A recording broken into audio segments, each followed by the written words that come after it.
Just the fact Ken is busy. No, no, thank you very much, Kazal. Thank you very much. No, Sbusiso can so leave. I think Chen is going to manage. Yeah, he can continue. Can continue. Yes. Okay, bye.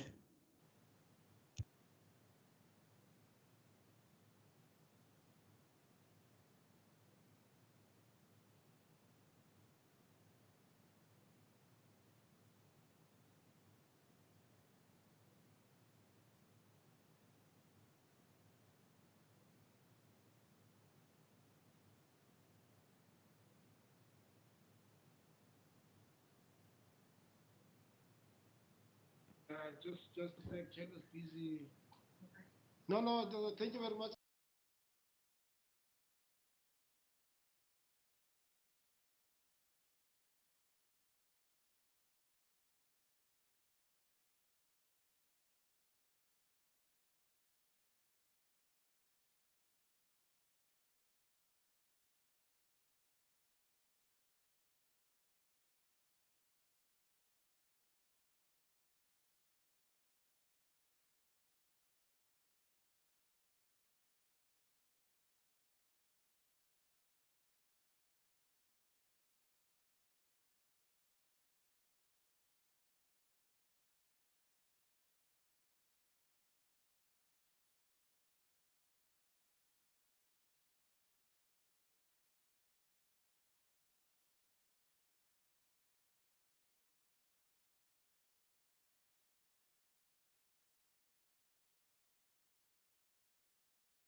councillor, members of my committee first.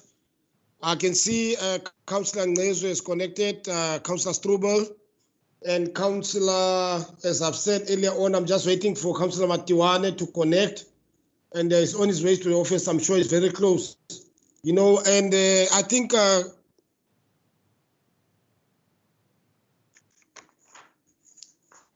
councillors,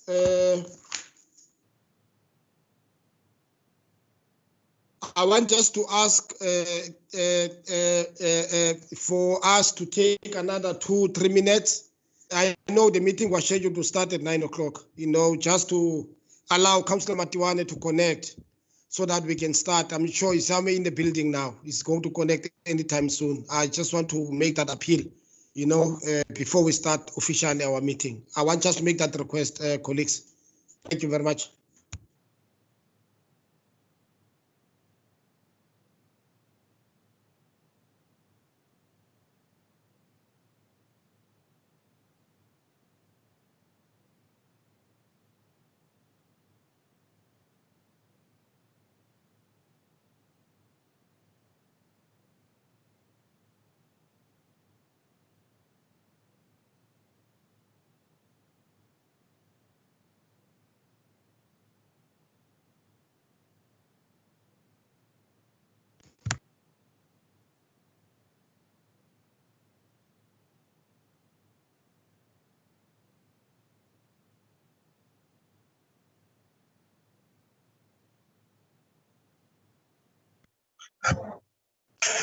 Yes.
Okay. Yeah, once again, colleagues, let me take this opportunity and welcome all members of my committee, as well as all councillors present, the officials, who are present, particularly officials within the Department of Human Settlement. Colleagues, welcome.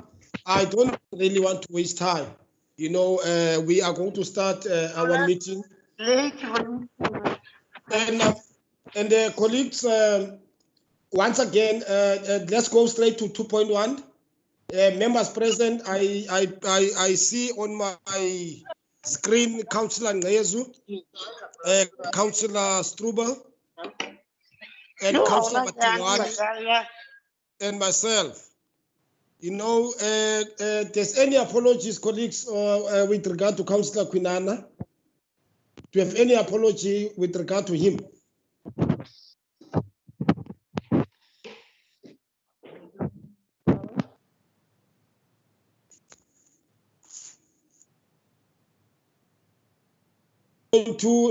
Colleagues, allow me to assume that Councillor Kwinana is still absent with leave. As we all know, his situation. I'm not really going to dwell on that one. We are going straight to 2.4. Other councillors present. Can I have an indication? I see on the screen Councillor Wasserman, the mayor, Councillor Krauts. I've heard earlier on Councillor Kosana. There's any councillors who are present, colleagues? Can I have an indication?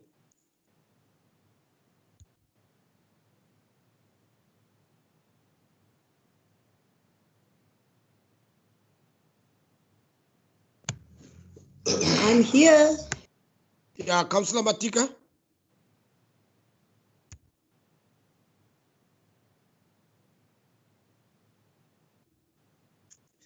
Any other councillors?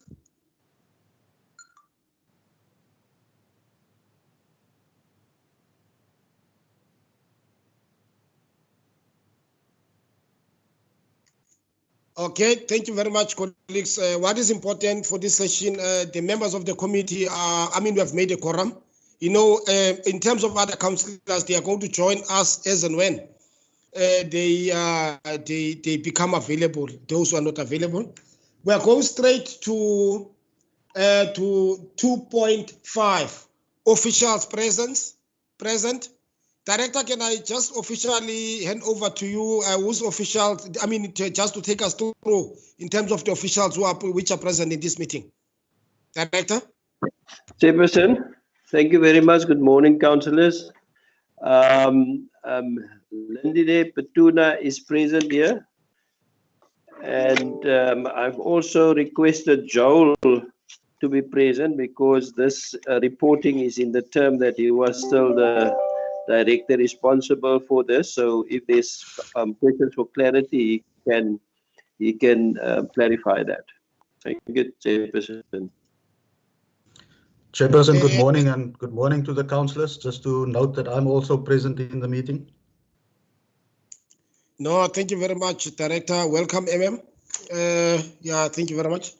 Let's go straight, colleagues. 2.7 members. Okay, 2.6. There's members of the audit committee present.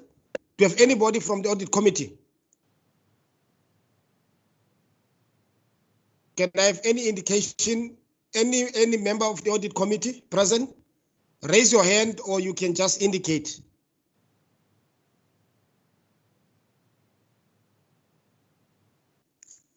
Okay, thank you very much. Let's move to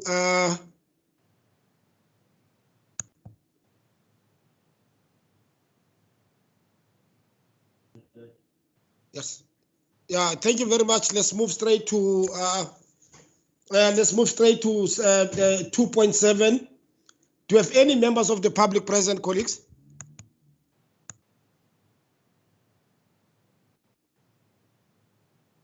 I doubt very much we've got any members of the public present into this meeting, colleagues, and I'm not going to waste time. I'm just going to move straight. Point number 3, noting of the provision of the Code of Conduct for Councillors and declaration. declaration of interest. Do you have anybody who would want to declare anything with regard to this meeting? If you have any councillor who would want to make a declaration, the floor is yours.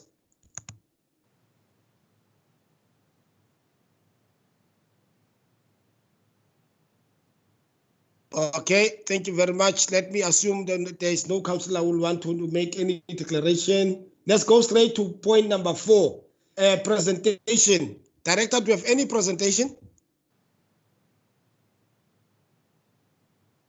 Chairperson, no, there is no presentation.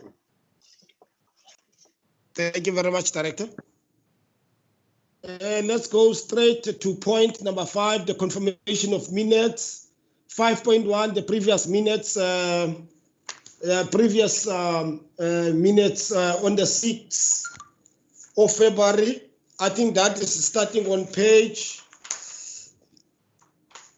starting from page 5, page 6.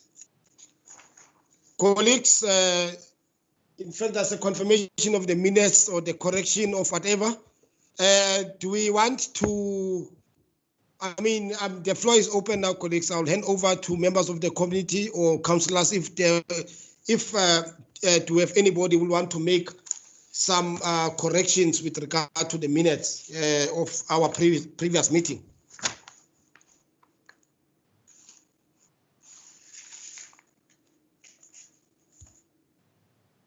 Director, is your hand up? I see the hand of Councillor Skosana.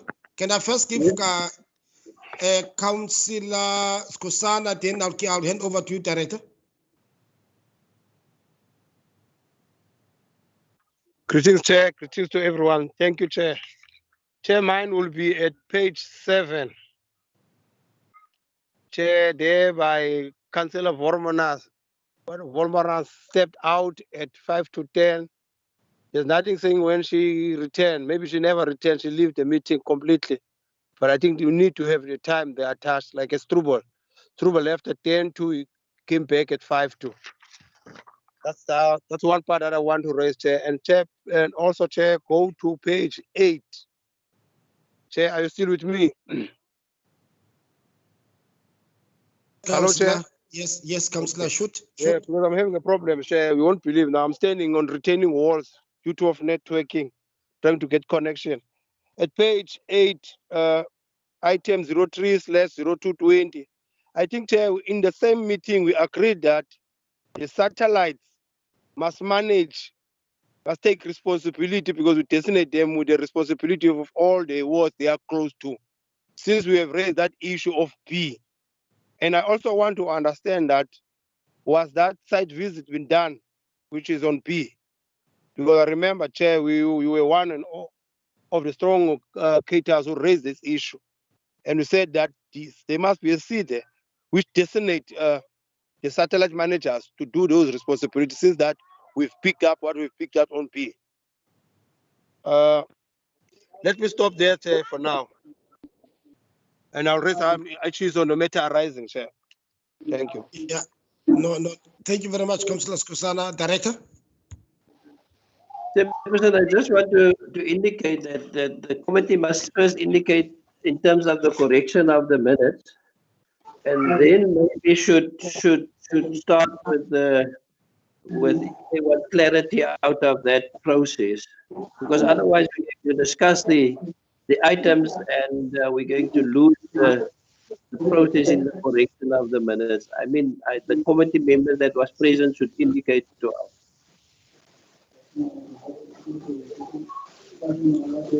Director, thank you very much for that clarity. I think, as we all know, that I'm newly appointed as the chair of this committee, and once again, I think let's really deal with the correction of, the correction of the minutes. If the previous committee members can just confirm to say these minutes are correct, are the true reflection of what has transpired out of that meeting, I'll be very happy, so that we can really deal with the issue which Councillor Skosana have just raised, So I really want, is Councillor Matika present? If he can maybe assist with regard to the, to the correction, the correctness of the minutes, so that we can be able to move in terms of dealing with other issues which Councillor Skosana have just raised. Yeah, thank you very much. I see Councillor Skosana, your hand is up again.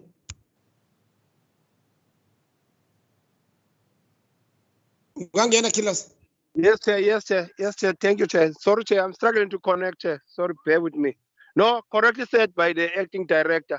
The only thing that I think the Department of CAL must assist us with the time of the councillor who left the meeting.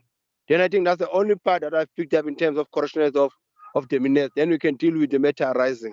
But I think we need to have time that a person can't just leave. It must be said that did the person return or not at page 7. I think CAL must assist us there. Because everyone, there's time attached when they return. Yeah, thank you very much, Councillor Skosana. I've noted that. I'm sure Jill is also, they are also on this meeting. They are also going to deal, look on that issue which you are raising, because it is important for when the minutes are recorded, we record the true reflection. You know, I'm sure they are going to come back, Councillor Skosana, and just tell us what time did Councillor Volmerans return back.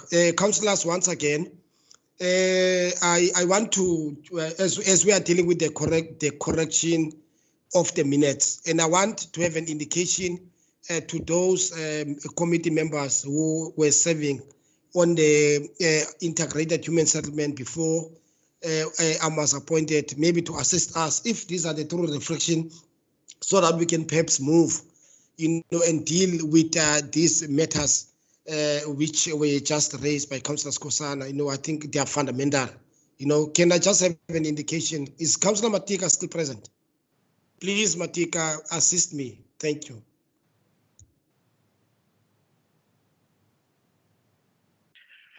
Sorry, Chairperson, I was out. What is the problem, Chairperson?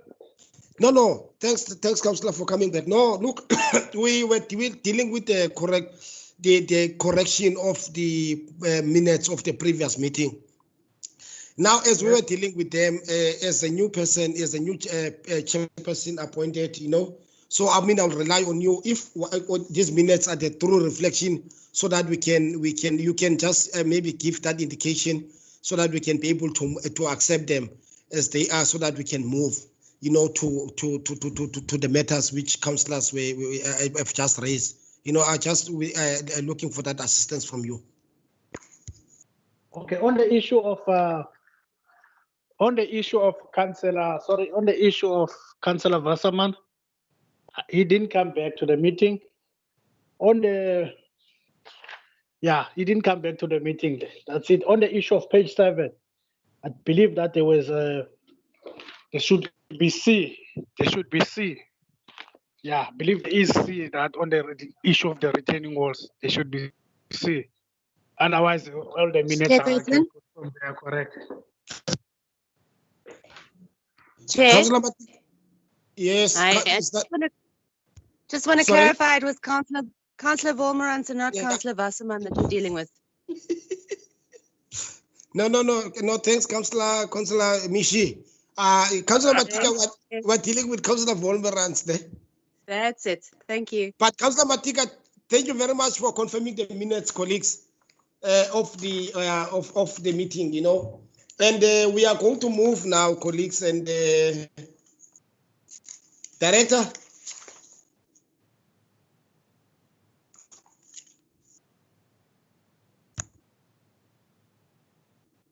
Sorry, Chairperson. Is that Councillor Strubel? Yes, Chairperson, I'd just like to apologize. I came a little bit late now again into this meeting because here in Renendal it's load shedding. I'm on my phone now, so maybe when I want to speak, I've just checked now on my phone. I'm trying to look for a hand here. I don't see a hand, so I might just interject or call on you if I want to speak. If you can just indulge me on that, please. No, comrade. Sorry, Councillor Strubel, not a problem. You can just interject. That's not a problem. Not a problem. You know, thank you very much for returning back. you know.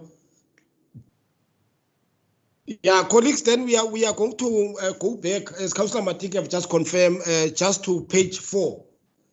Just the minutes of the previous meeting, the recommendation there, you know. The minutes are confirmed to be a true reflection, you know, of the previous meeting. Then we are going to move, director, my director. Yes, Chairperson. Yeah, director, can we, and I'm sure you've got, I mean, there was a question which was asked on page 8 by Councillor Kosan. I think that question, I mean, we're supposed to be dealing with matters arising on the matters, you know. Chairperson, Yes. Yeah, on Kosana page here. 12. Yeah. Yes, Can I Councillor raise all Kosan. my questions on matter arising? Then I'm clear. Is that possible, Chair? Yeah, do you want to come in, Councillor Kosan? Yes. So Yes, that I we want can to raise deal all with my them. questions which I have on matter arising. Then I know I'm covered, so that when the networks leave me, I know at least I'm covered. Yeah, no, Councillor Kosan, I'm going to allow you, but I've just wanted to make note. I want my directors and my managers to make note.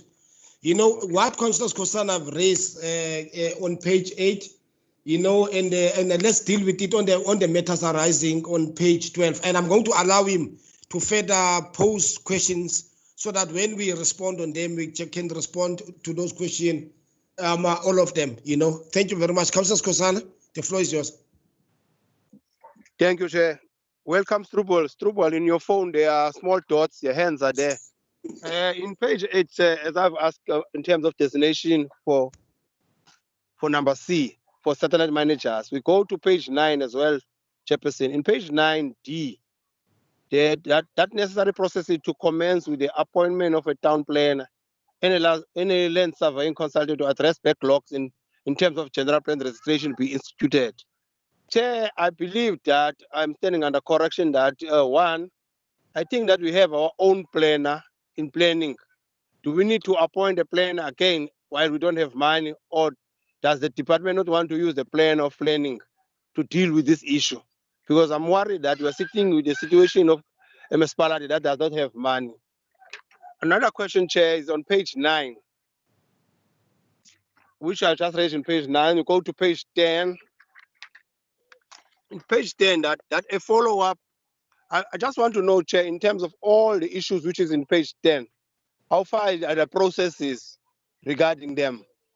Because they've been stipulated that a follow-up workshop with emerging contracts be held in 2 months' time, after which continuous engagement are to take place quarterly. I want to know how far away with that process. Thirdly, Chair, we go to page 11. Page 11, 07/0220, that a site visit be arranged to air something.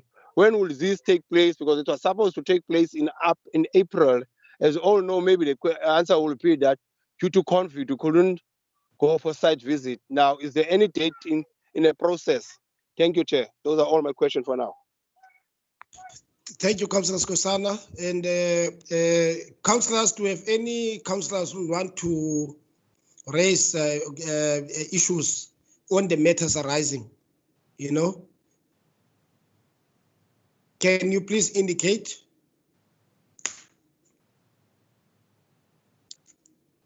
Okay, thank you very much, Director. I'll just hand over to you, as well as your managers, to perhaps deal with the questions raised by Councillor Skosana. If there's any councillors who want to come in, and I'll allow them after we have responded to this set of questions. Thank you very much. Director, the floor is yours. You can share with the managers. Thank you. Chairperson, thank you. I will respond, and then I will ask Joel and Lendile to add or to also come in terms of. Let's go to item on page 8. There was a site visit. I received the report last week, and Tuesday the report was discussed with the acting MM and the CFO. There is a few discrepancies on the report that is very worrying, and as a result, I recommended to the acting MM that we need to finalize the report because the report is not in a final stage yet. And on the basis what comes out there, we will then deal with it administratively. So there is a few discrepancies with regards to that came out of that site visit, and this needs to be further investigated in order for us to have a complete idea what went on there, etc. But at the end of the day, we need to deal with this as quick on an administrative level. I don't know if Lindile or Joel want to come in just to clarify the site visit. Okay. Okay. So sorry, Councillor Killer, do you want to come in? I see the manager and the director. I'll allow them to speak. Yes, come in. I just want to check with the acting director and the managers who are going to respond. Was the committee part of the site visit? I think let the former director just inform us in terms of who was part of the site visit. Okay, thanks. Sorry, I had. Sorry, morning, Mr. Chair. Morning, councillors and directors. I had the load shedding. Unfortunately, at the BAM. Whilst I was listening, it went BAM, so I had to change now to my phone. Sorry about that. Quickly, the site visit was attended. We decided that we'll go on a ward by ward basis. So we started, the committee was invited on the basis of actually different schedules for the different ward councillors. And we duly did have those site visits to visit actually the work that was actually commissioned, under Kutala. And then we checked all of those. And definitely we did find some discrepancies in some of those, which as the acting director is indicating are being handled administratively. Thank you. Lindile, you might want to add more on that. All right. Thank you. Good morning, councillors and director. Yes, we did have those site inspections. For one ward, which was Ward 8, we did go with the councillor because of the matters that we had to deal with in those wards. But for other wards which we have gone to, we did not go with the councillors, the relative ward councillors of those wards.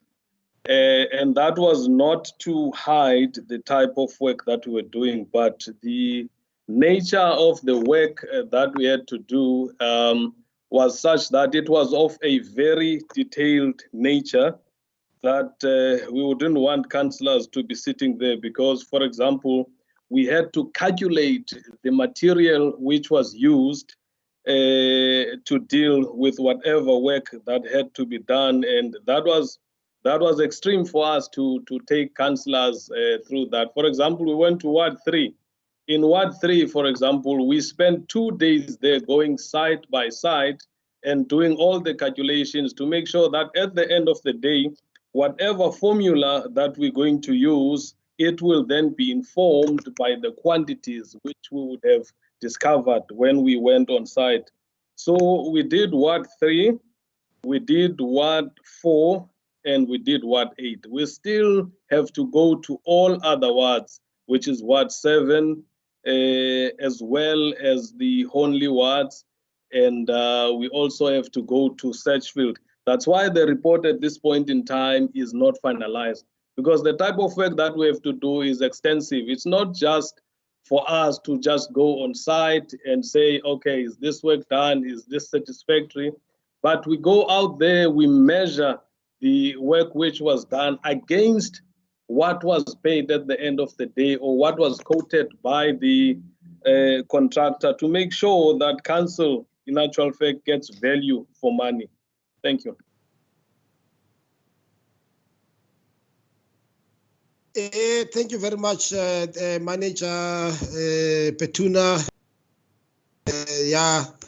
Joel, and I see the end.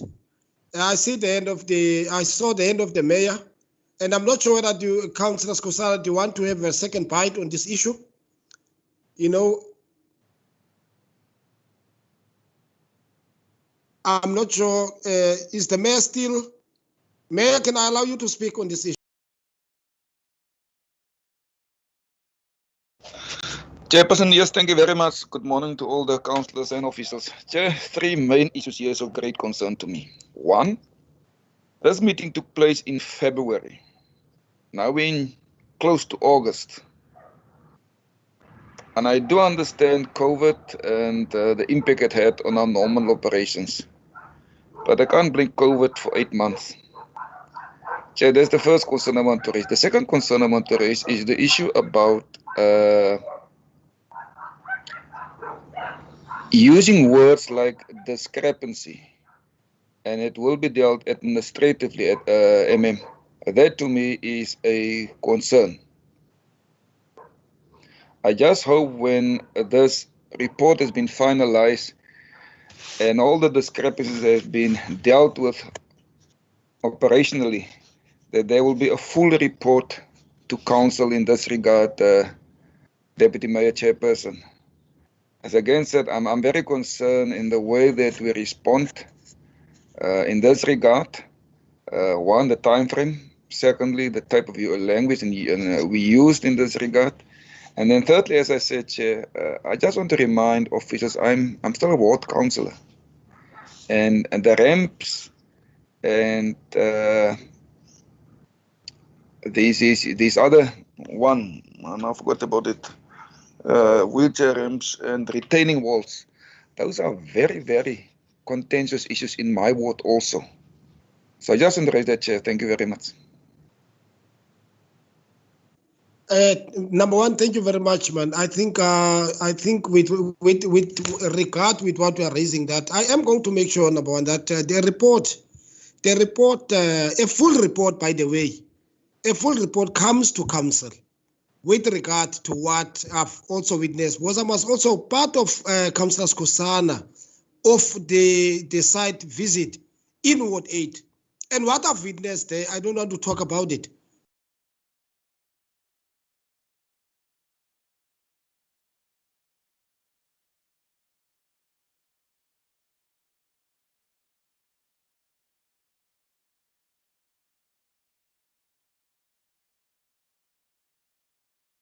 It's very bad. Thank you very much. I see Director, your hand. Director? Chairperson, let me assure councillors that we will finalize this report as quick as possible, hopefully within the next 2 or 3 weeks.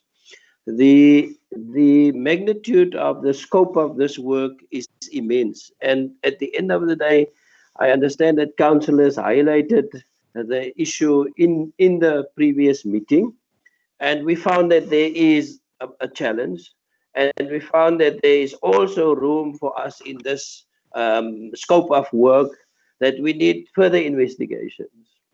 And once the investigation is done, I will submit that investigation to the acting MM, and we will also bring a report to this committee with regards to just the general observation in terms of what we found and what the outcomes of that report and the recommendations of that report will be. So I will show you that you will get at the next meeting, you will get a report on this.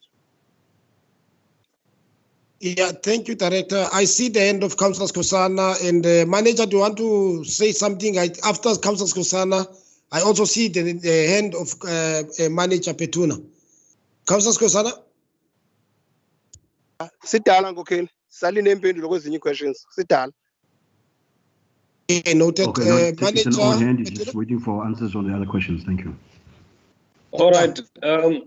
No, it's fine, Councillor. I think what Director has said is actually covered us so that we can be able to finalize all the work that is required in respect of this, because there's still other wards where we we really need to finalize that work and submit the report, because the report which has been submitted now is a preliminary report. Work is still underway to finalize the report to make sure that it is what it should be and it reflects the true detail of what has happened on site.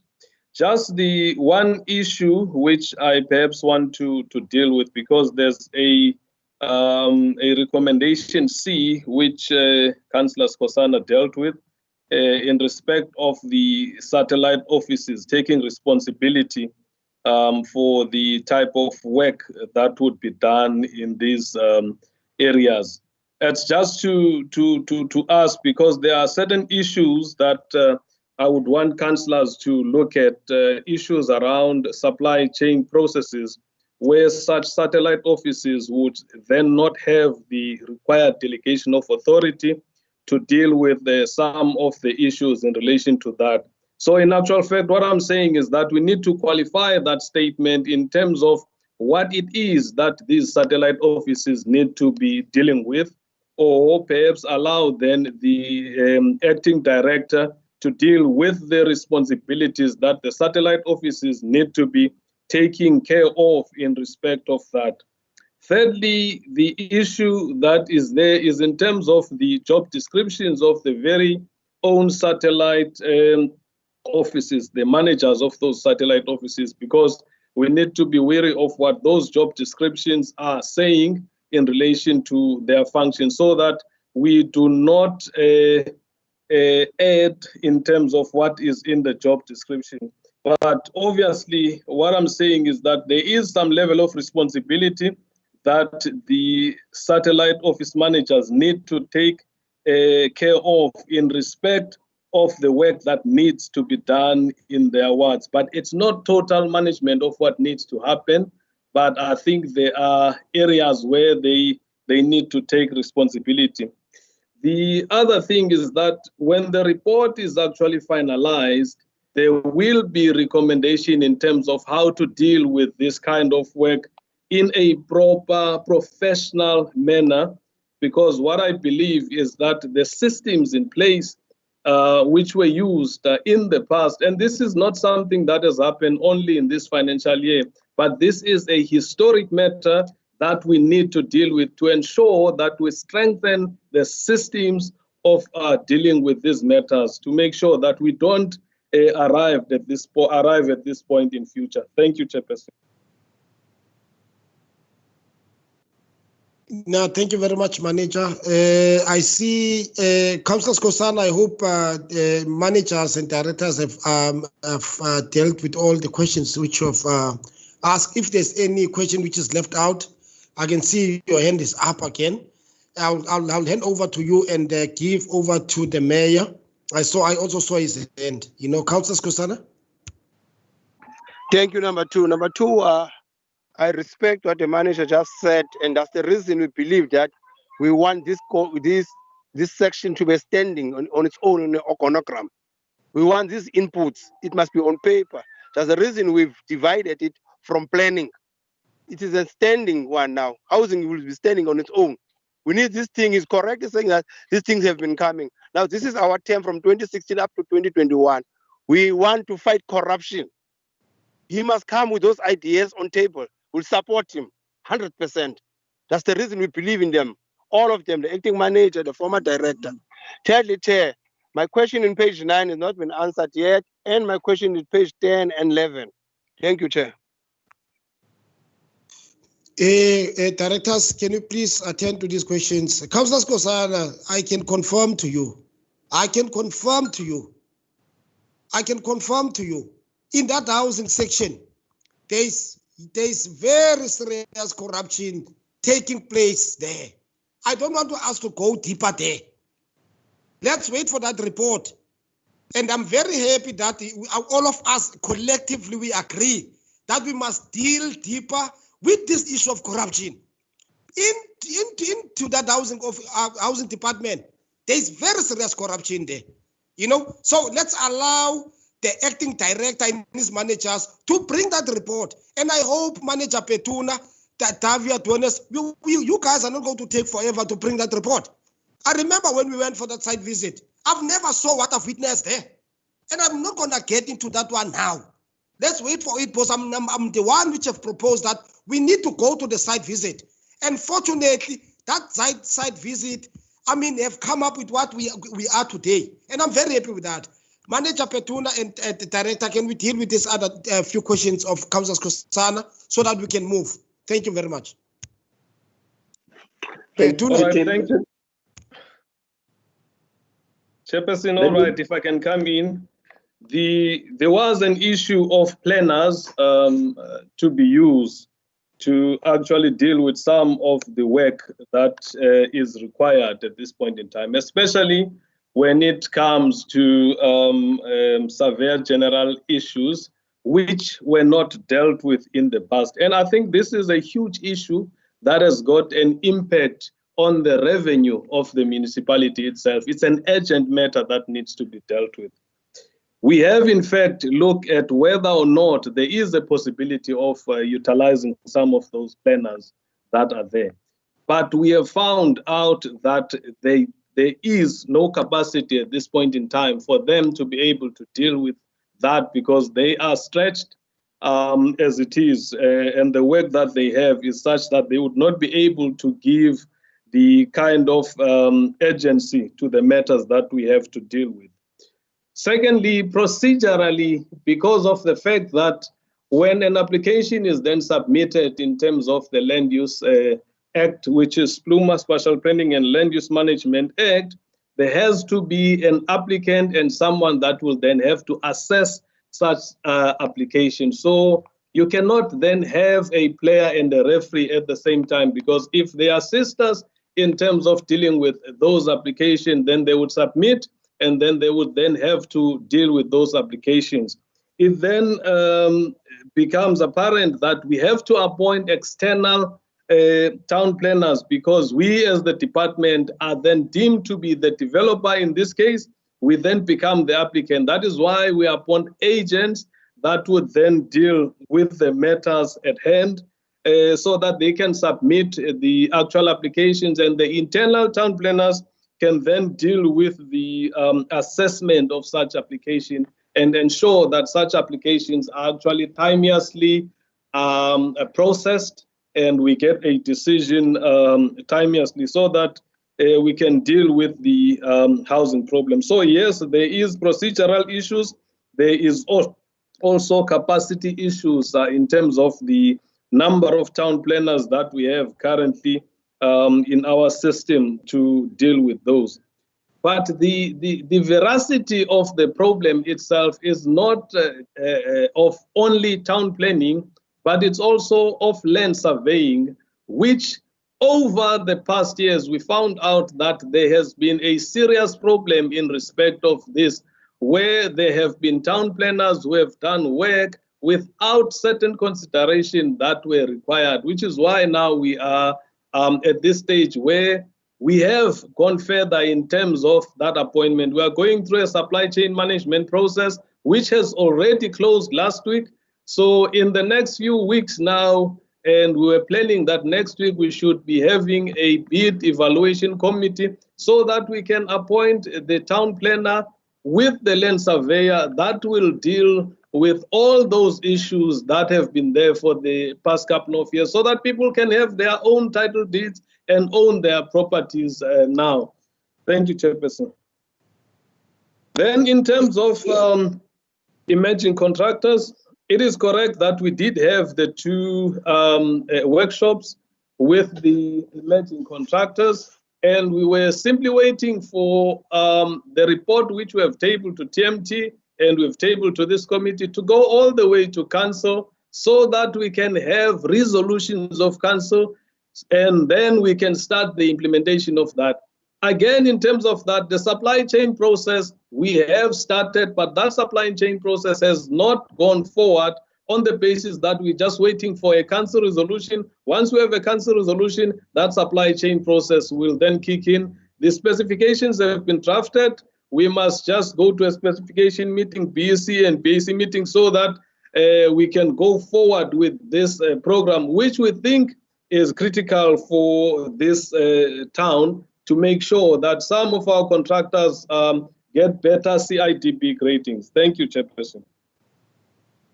Manager, can you please also deal with the last question at page 11, the site visit to be arranged on the F17385 by the director.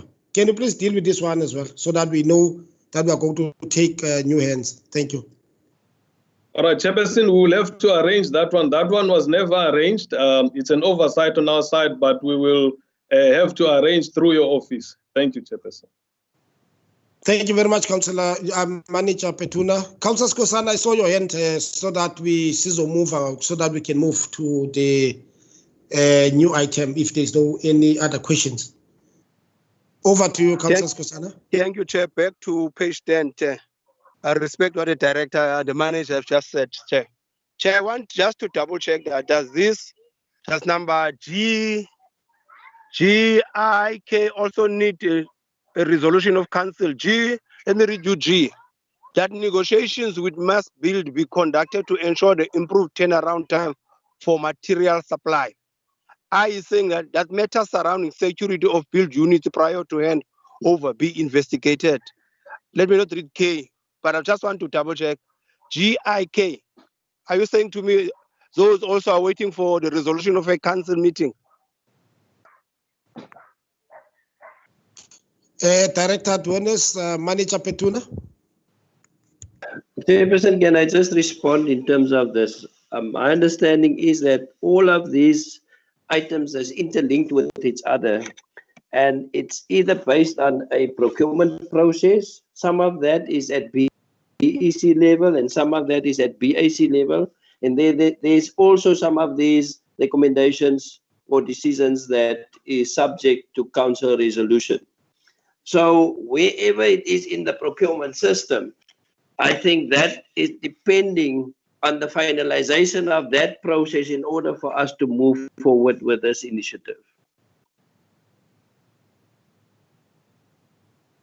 Chair, in due respect, I respect the acting director, but I must be honest, comrades. Let us not play with each other here. If you can read from A up to K, this thing is supposed to be implemented then. For instance, so comrade Chair, I is speaking even to my ward. We'll be discussing that within your agenda, that there's issues that we needed to have security since we have houses that are just standing and being vandalized. But let us not play with each other. But I will respect what the department is saying for now. But as you are saying, you are a new chairperson. I trust in you. You must be a hawk on them. Look at this thing, chairperson. Thank you. Let's move forward. I don't want to delay the meeting. Yeah, thanks, Councillor Skosana. I see the manager, we have again. Petuna. Chairperson, I did wanted to come in, especially when, because what we have done in terms of the negotiations that we've had with Mass Build, with Task, we've already had some of the work done, but we do not have any document that have been signed because we've negotiated to make sure that prices will be reasonable so that the contractors that had to be appointed do not have to pay prices that are high so that at the end they are unable to produce what is required. But now what remains is that once we have a council resolution, we would be able to then enter into agreements with Task, with Mass Build, so that we can ensure that what we want to see happen, in fact, happens in relation of this. HDA, we have started talking to them also to implement some of what needs to be implemented. So we have done some of the work. We are just waiting for council resolution so that we can do full implementation of that, because at this point in time, we are not mandated to do that, to have any document that would be signed in relation to that. I also understand what Councillor Skosana is saying in terms of the security of the unit, but I think that is a matter that relates to a running project at this point in time. It has got nothing to do with projects that will be new projects that will be implemented, but we take that into consideration, Chairperson. Thank you very much, Manager. Colleagues, we are going to proceed now to a new item submitted by the municipal manager on 7.1, page 13.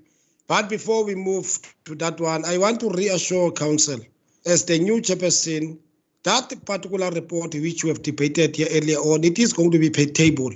In as much as it's going to be dealt with administratively, I mean, Council has to be taken into confidence, with regard to all those things, each and every ward, councillors must just be assured, we are going to dig deeper, and get to the bottom of everything there. Thank you very much. We are moving, colleagues. We are moving. Thank you very much, colleagues. Director 7.1, page 13. Can you take us through, please? Chairperson. Is that my mayor?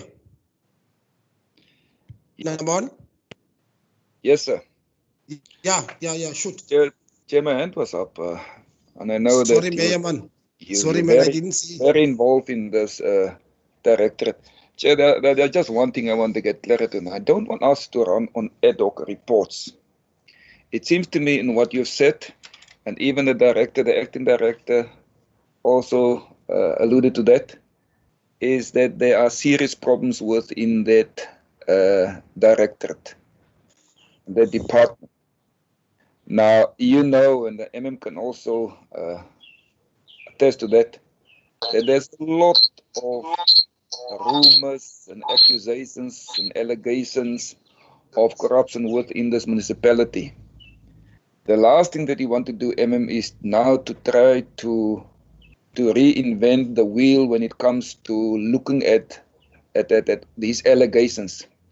And a lot of these allegations also originate from this specific directorate. So, Chair, the point I want to make is we should be very careful that we have a lot of ad hoc reports on investigations.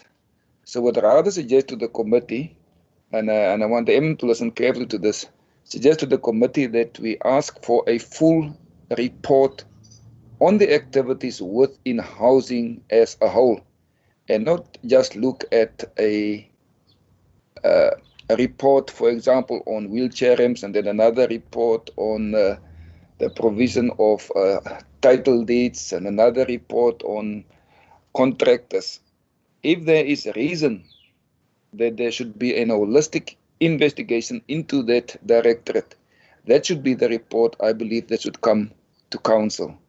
So just a suggestion to the committee, Chair, that we therefore have a full report, if necessary, to come to council within 2 or 3 weeks on this. Thank you very much. Yes, number one, thank you very much. I see the end of the director. Number one, I think I'm in full support. I'm in full support of what you have just proposed, because remember, this site visit were done, if I'm not mistaken, February. Now we are approaching August, you see? And my colleagues at housing, they are still compiling the report. Now, if my director can just make sure that within 3 weeks we get everything there, that can also assist us. Director, I see your hand up. Chairperson, can I ask that you allow me to speak first, please? Or is that the MM? That's me. Thank you, Chair. Okay, sure. Chairperson, I hear what was said in the meeting, and I hear the input that the Honourable Mayor just made. But can I ask that we proceed from this matter? We've listened to what the views are, but I think what councillors must also just take into consideration that there are certain labour relations aspects that accompanies these things, and we need to take that into consideration as well.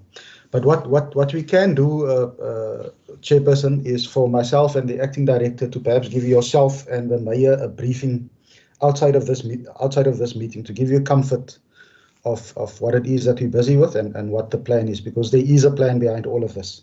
So I want to request you that we now move off this item, and that myself and the acting director give yourself and the mayor a briefing on the matters. Noted, ma'am. Noted. Director, do you still want to come in? I'm covered by the acting MM. Thank you. No, then, Director, thank you very much. Colleagues, we are stepping off on this matter. We are moving to 7.1 now. The new matter submitted by Acting MM reports on the integrated settlement, human settlement, status of NISDA housing projects for the third quarter of 2019-2020 financial year. Director, do you want to take us through here quickly? Jefferson, thank you. This is an overview of all the projects and the challenges within the housing delivery program. One of the fundamental issues that we've raised, especially under the item discussion, is the issue around the vision project, and especially where we had an issue with the contracts of small contractors that was that terminated in May last year, and there is a litigation claim against the municipality. However, we're just waiting for summons from which we can institute a agreement and an understanding with these contractors. But we hope that by the end of this or next week, we will be able to finalize that outstanding issue so that the project can proceed. The risk, however, for the municipality is at this point in time is that the houses that was built are being vandalized, and that will be an impact of additional cost to fix that houses. So I don't know if there's any questions on the item 1 under the discussion. I just give a background. The administration is working towards finalizing that legal challenge with the small contractors, and hopefully within the next 2 weeks we will be able to finalize that. On the Solani issue, and there is also a few outstanding issues there, especially with reference to the 12 units. We went out on the procurement process twice now, and the prices that we receive is not within the ambit of the subsidies, so we could not finalize that process, and we are also looking at other ways and means to deal with that.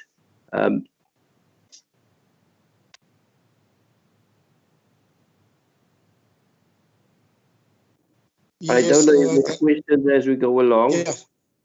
No, Director, thank you very much. I see an indication of there's a hand of Councillor Matiwane, then there's Councillor Skusana, then Councillor Krauts, then I see the end of Councillor Chokolo. Can we just go into that order, colleagues? Matiwane, Skusana, Krauts, and Councillor Chokolo. Thank you, Chair. Good morning, everyone. Chair, my question is at page 17. I want to ask, what rationality did they apply? Because if you see the budget, the actual budget of Thailand was 8.5, it dropped to 1.9, going again to Damsabo 6.3. But if you calculate, there's a 5 million cut of money supposed to be spent on that ward. It's what rationality which they apply to not spend that money in that ward? And moving on, if you go to the page where there is Concordia and Morgan, the original budget was 6.5 million. The actual amount which is spent is 1.9. And my concern is after the Section 8 in February, after I've pleaded with the case of Matut, some of the officials went to her to say they must demolish his house. Even today, there's no slab. That woman doesn't have a house to stay. It's been 6 months down the line. I'm saying that what rationality are they applying to cut so much? Because now it affects our people at the end of the day. Because what your budget supposed to spend, not to cut because you must not deliver services. Moving again, Chair. I want to ask a question. In Happy Vale, they budgeted 8.3 million, but the actual is 3.3 million. Why? What happened? What rationality which they applied to cut the budget, because those things affect us because of people doesn't know the official knows us as ward councillors. Thanks, Councillor Matuane. Officials, my directors, I hope you are taking notes, colleagues. I'm just going to allow all councillors so that we deal with questions as they come. Can I hand over to Councillor Skosana? Thank you, Chair. Chair, I'm at page 16, where we have legislation, relevant legislation, Chair. Chair, I hope the office or the internal office of our legal team is part of this meeting. I would like to take the meeting to the Constitution of South Africa in page 17, section 7, bullet 1 and 2. And also, Chair, I will also, if she's here, she could read it for us while in due time. Also, Chair, in one council meeting, we resolved that one of the legislation that we need to use in the municipality, a document that speaks to us is the IDP. I'm missing it in this bullet. The last bullet here is the Municipality Structures Act, but I believe that if we have the IDP, because it's a guiding document of the municipality, it must be part of our legislations. Going back, Chair, to page 13, Chair. Chair, I would like the acting director and his team to take me through, because when I read the discussions, it's saying that the business plan deals with project in terms of geographical areas, and not on the basis of wards. But when you read further, it says that the report below is informed by a resolution of Section 80 Committee in order to assist ward councillors in their ward reports. Now, to me, seemingly they are contradicting each other, those lines, but I'm not an expert in English. I'll need someone to assist me on that one. Let's go to number 1, Vision 202. In brackets, we got 459 units. The end result of the shifting of the units is one. I won't read everything. And you talk about small contractors' appointment for the project, Chair. Chair, it confused me when you talk about small contractors, because I believe that all our projects have been headed. For me, can the department tell me, is Hendra a small contractor? Is Buko a small contractor? Because they are dealing with the bulk of the work of this project of Vision. Also, Chair, we must go to page 17 of the SDP, Chair. Here, the Vision is talking about 459 units. But the SDP, I'm standing under correction at page 17. It's saying that in bracket is 1393. Why are those numbers not speaking to each other, Chair? I need to understand that one. Because the SDP as well is the document that's going to guide us as the municipality where we are heading for. Moving further, Chair, my other question will be at page 14. Hope people are taking notes, Chair. Chair, if you read there, it says that 65 slabs have been casted already. Those 65 units are being constructed at different stages. Because of the litigations, some of these houses are left incomplete, resulting in violence due to obstruct contractors leaving the site. Chair, one that I need to bring to the attention of the meeting is that, and councillors, is that when we're going to develop in an area, there's a format that housing comes with. That format is been informed by calling a public meeting where you get everyone in a meeting of that ward, where you will tell them you're going to work in a certain area, and they will appoint the CLO. The CLO responsibility will be engaged with the beneficiaries which are affected by the project. I'm saying this on record that, one, this statement people must not suffer with this statement in Ward 3. People went to the sport field. If you can go there, and convict goes with coldness. People have been there from last year. Now we are saying to the people now, due to of municipality is having issues with small contractors, now the houses can't be finished. It can't be correct, Chair. When we asked the people to move, they did that so that they can receive their houses. We need to speed up this process, Chair. Thirdly, Chair, there's no report here. You have Damsapos holistically, which talk, that one is Damsapos South. I can tell you on record. There's nothing here saying about Damsapos North. There's nothing here also talking about OPAT, Chair. There's nothing here talking about Nekis East, Chair. We have projects running in those areas. Where are the report of those areas, Chair? It's not reflecting here. Also, Chair, if you go to number 12, it's talking about RFLA. Detailed planning, which will include a number of studies, is to follow. This is unacceptable, Chair. We came to council, we raised this issue of Hedefele. We get HDA with us for Hedefele, but it's still saying this. No, Chair, we can't accept this kind of an answer. Then, Chair, moving further, Chair, I'll go to page, bear with me, Chair, page 17.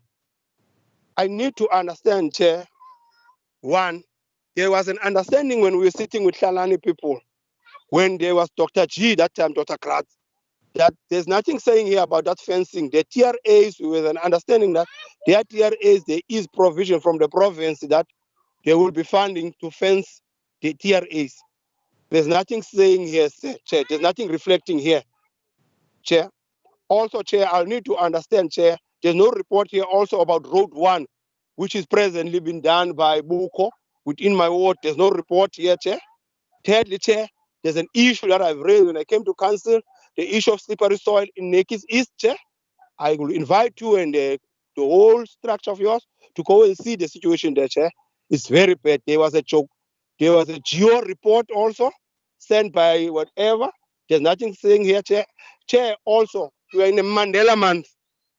Chair, you remember that yourself and Dr. Vatala went to OPAT and the department. How far is that process of that lady of building on that house? It's a year now, Chair. And Chair, I don't see anything that talks to beneficiaries that's sitting with approval more than 5 years within this plan, Chair. Chair, can you please, man, ask your department also, is there any, did they put any budget for sanitation? Also, Chair, I will need to understand, is there any programs for the people who are staying in windy houses, like the OPAT, those people we came, they were there before our time. Is there any programs, Chair? Thank you, Chair, for now. Hey, Councillor Skusana, thank you very much. I hope directors, managers, you colleagues are taking notes. Councillor Krauts. Thanks, Councillor Skusana. Hello, Chair. Jim Councillor Ngizulu. Okay, big promise. Okay, sir. Yeah. Chair, the question one is the park. Page 11, page 12. Number 2. Chair, my question is on page 12. Ekolweni phaku double stores phezu khoyo ezanzongo 2018. In Kolweni, there's double stores that were coming from 2018. Yayivakele bithethwa ke ngu-director omtsha ofingenayo. I hear what the director was saying. Ingxaki nayo pha abantu kudala behleli pha ezandla ziqhubekeki, nothing eyenzekayo. And then because because there's been no progress there. That development is coming a long way. People are. Because it's an unacceptable situation because people are getting. Because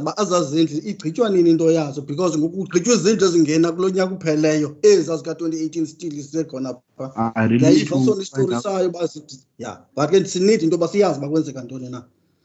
I need to find out as to when is that housing going to be finished, because it's only the others that started later after that 28 project that are getting finished, and people are panicking, they're getting cold, they want to know when is that process going to be finished. Siyafuna ke nokwazi ke leyaseqolweni project yonke, because ke abantu nayo bayibuza ngeziqhubekayo ithini into yazi ithi ithini icace nini, because abantu bafuna ungena ngokwezindlini kudala ngoko.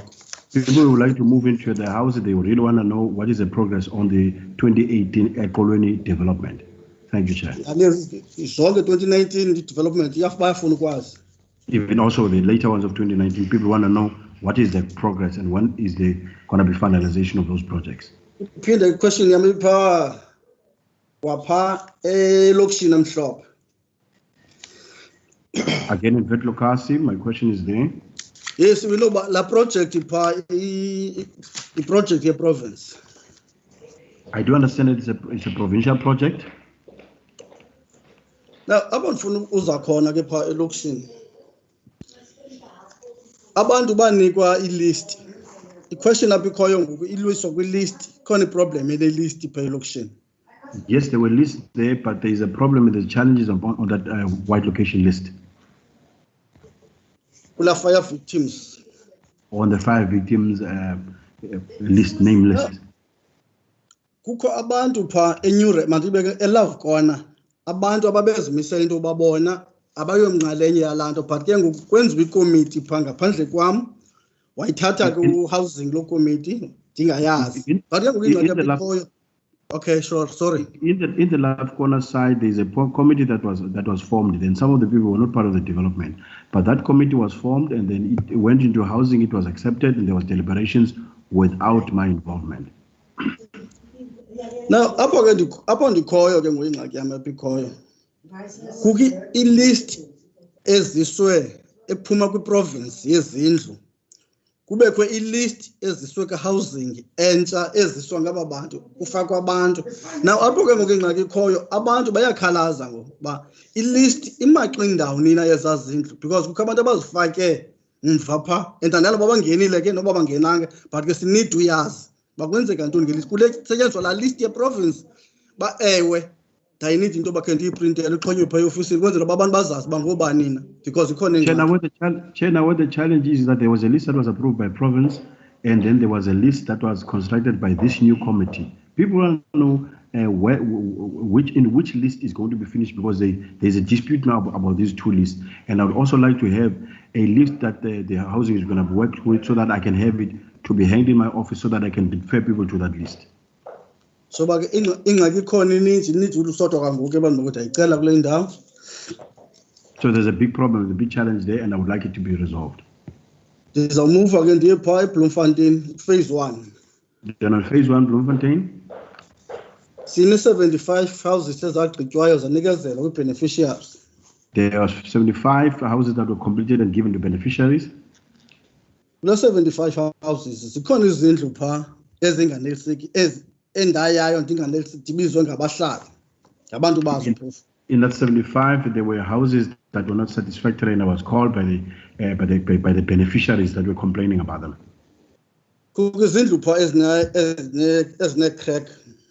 Some of those houses has cracks, especially in the new ones. Some of them are leaking in the new ones. There's also other houses with a few problems. With their baths. Their baths got some problems. Also with their sinks. That's the report ke zonto andiyazi uba kumaxa kuphina ngoku phandle kuyimesi nje idaka umhlaba uphambi kwezindlu phaa I reported them a long time ago, and there was a mess outside. There was too much mud and water, and I was still waiting for progress. Ndandiripotile loo nto. I also reported that. And then safumana icomplaint ngokuba kwenziwa nix phaa. I'm getting a complaint even later now that nothing has been done so far, Chair. Now, ingxaki zilolo. Now, ndifuna ke ngokuya kwinto ogqibela. Lastly, Chair. Ayikho kapha yona, but ke ziyanide ke nto zireyizwe kasilapha. I'd like to raise it, although it's not part of this item. Because kukho into eyenzekayo eBloemfontein phaa elokishini. In what location? Housing waya phaa kwaBosman. Housing went to the Bosman family. That be part and parcel ke land alo site visit. I was part of that site visit. I was not part of that site visit. Yeah. Nenzekayo phaa ngoku aba bantu babuza kude kumwaphi because babethenjiswe ngendlu kwakunyaka opheleyo ngeMandela Day. They were promised on a Mandela Day about the construction of a house, and these people are complaining. They want to know how far is a house going to be delivered to them. Still today, I can't yenzekayo. Up until today, Chair, nothing has happened. Ndiyafuna ukukwazi uba kwenza ntoni because into zibuyela kum zonke. These things are backfiring on me, Chair. Okay, kwangoku enkosi. For now, I'll park the chairperson, Councillor. Thank you. Yeah, thank you very much, Councillor Ngezu. Councillor Chokolo, then I'll hand over the mayor and allow director managers to respond. Councillor Chokolo? No, Chair, I've withdrawn. I thought you were on the following item. Sorry, Chair, I joined the meeting late. Okay, thanks, Councillor Chokolo. Mr. Number 1? Okay, let me hand over to the mayor, and after the mayor, I see the end of Councillor Strobel. Chair, thank you very much. Can I just take off that you gave me the mayor said, and rather say that I'm not talking as the ward councillor for Ward 6. Chair, on the report on page 15, and I've got a few other questions also, but I just want to deal now with Ward 6, for example. Only number 8 there, contractor was appointed to the project estimated cost at 155. I'm not going to read it all. Now, I need to understand the houses is now 99% completed. I've just listened to some WhatsApp that came to me about the houses there. 99% completed. My understanding, director and managers, that the electrification of that first 55 houses that has now been 99% completed, that will not take within the next month. Houses therefore be stand there empty. What is the possibility if the members of the public are prepared to move into those houses because they are very desperate? They want to move into those houses and wait for the electricity instead of those houses just standing there empty until we supply the electricity for those houses. There's the first question. The second question, Chair, is it's more important. Just remember, we had 312 slabs there, or stands, which 155 of them will be B&G houses. The remaining 157 is supposed to be FLISP project. Now, Chair, the area between Rekmanshoogte and Fischerhaven, those beautiful stands, some of the most beautiful stands I presume in Eisner. There's a lot of requests from the public. What is going to happen there? And currently, if you die, plek word alweer net gevandaliseer with people just taking the slabs, not the slabs, the paving. And it's now becoming a nuisance for the people there because it's now a drinking spot for members of the public. So I just need to find out what is the intention going further with the remaining 157 stands that has already been now for close to 2 years been finalized. And then the last question on the only project here. Can we get a clear idea on the beneficiary? The beneficiaries, especially for the B&G housing, because there's a lot of rumors running around in Only about, again, officials being accused of giving houses to family members or friends. And we don't want that, again, to become another political issue. So can we please deal with that one very seriously? And then I want to speak also on the issue on the financial implications. A very simple question. This report is from, as I could recall, ending of the quarter in the third quarter. We've just received our Section 71 report, which is basically the Section 52 report also for the end of the fourth quarter. The figures that is in here, it doesn't correlate with the figures in the final report, and I know the reason for that is because this is only till September. But the province financial year start on the 1st of April. So I just need to understand within our financial year, how will that be now balanced when you've got this report and the final report for this financial year? There's a total different figure given there. And then you can look at for the next item that is following on page, I think it's on page 24, 7.3, the housing business plan. Thank you, Chair. Thank you very much, number one. Thank you very much. And I hope once again, my managers, directors, they are really taking notes, you know. Councillor Strobel, then after you, we are going to attend to the questions. Can I hand over to you, sir? Chairperson, thank you very much. I just need to now go back to my email here. Okay, yeah, I've got it. I'd also just like to ask questions on the housing projects for Neisner. And now I think what is really said over the years is it's always Rienendaal and Karatra. Now I just want to read this is I think on page 15. Now, when I went through this, I've looked at the Rienendaal, then it says number 11, the Rienendaal provision of bulk services remain as major impediment. So that is a word that I don't even understand. So I went and I Googled it. Then I saw that it basically means that bulk services in Rienendaal remain a major obstruction.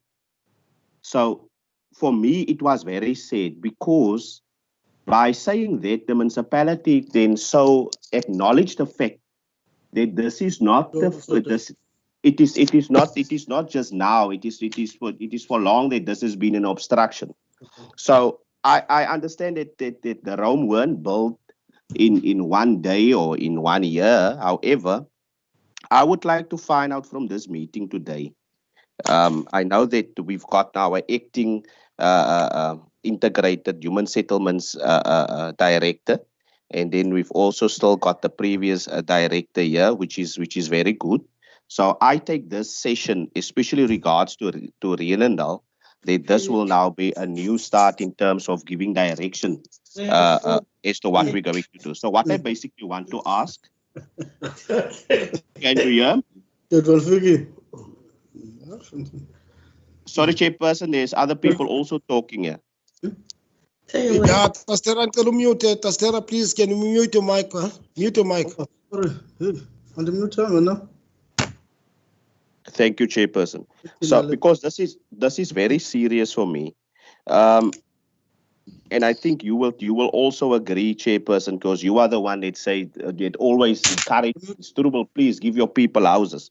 So, what I want to say is basically, I want to ask is, what is the municipality going to do about this obstruction?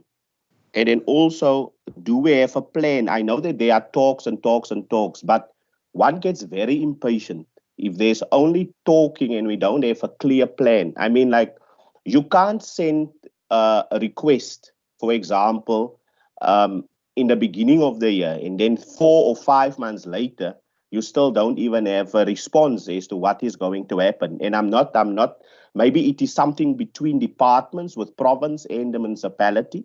I must say with the previous director that we've had communications, etc. However, for me, I feel that we just need to have a clear plan. I need to get a plan, or I need to have something concrete that I can take to the communities and to my constituents to at least show them that we are working on something. Because now it just look like we're not doing anything. And this is really a very emotional thing. I just want to go to page 20 as well. I just want to scroll down here and check page 20. So if we look at page 20, and I'm not sure if I may be going too far now, but I saw some of my colleagues also went through the pages. I'm almost there. Yes, yeah, I am. If you look at page 20, then you will see. Now, obviously, if you look at the values or if you looked at projections or at budgets, then obviously if you see more money will obviously get quality. That is logic. So now once again I'm looking at Rienendaal. Now at least I see that the deliverable is a pipeline project plan, which is good.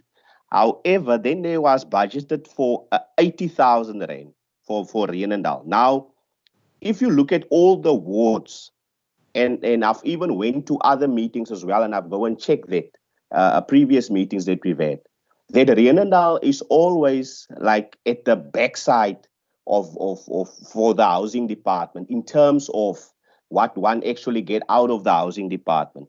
So if you now, for example, look at the budget says 80,000 rand. However, now the people of Rienendaal should be happy because they have got toilets and they've got this and they've got that. If one take all the people of Rienendaal in a public meeting and say, listen here, we haven't give you houses, we don't have a clear plan, as to what we're going to do with you, but we have given you toilets, but in another, or for example, in a Concordia, or only we have built people houses, or we at least give them slabs. The municipality, once again, in the comments, acknowledge the fact that acquisition of additional land or bulk services is a problem here by us. So I want to know, what is the municipality going to do about this? If we have to budget, if the municipality have to budget for bulk services, when are we going to start having these conversations? Because last year I was in adjustment budgets, now again I was in budget meetings, but never was there money set aside for Reenendal housing bulk services. So when is the municipality going to take the people of Reenendal and housing serious, so that we can at least show the people that the municipality is here, listening to their problems and ultimately trying to sort them out? Thank you very much, Chairperson. Yeah, thank you very much, Mr. Councillor Strobel. Let me not waste time. Director, are you ready to deal with questions? Ask here. Director, let me hand over to you. Chairperson, I wanted to say that we must all acknowledge that housing is challenging. Housing department or directorate within HISNA is in a deep mess. Joel tried his best to fix, and I would like the councillors to bear with myself and you, because we are only 2 weeks now in this department. And for that reason, I would like to suggest, and I've asked Lindley to deal with individual responses, but there's also a lot of detailed questions that we don't have necessarily the answers and the documentation in this meeting. So I would like to suggest that we put a recommendation C on page 16, that reads that the chairperson of the Integrated Human Settlements Committee with the acting director arrange contact sessions with each and every ward councillor within the next 2 weeks with regards to project processes and challenges within their respective work around the human settlements function.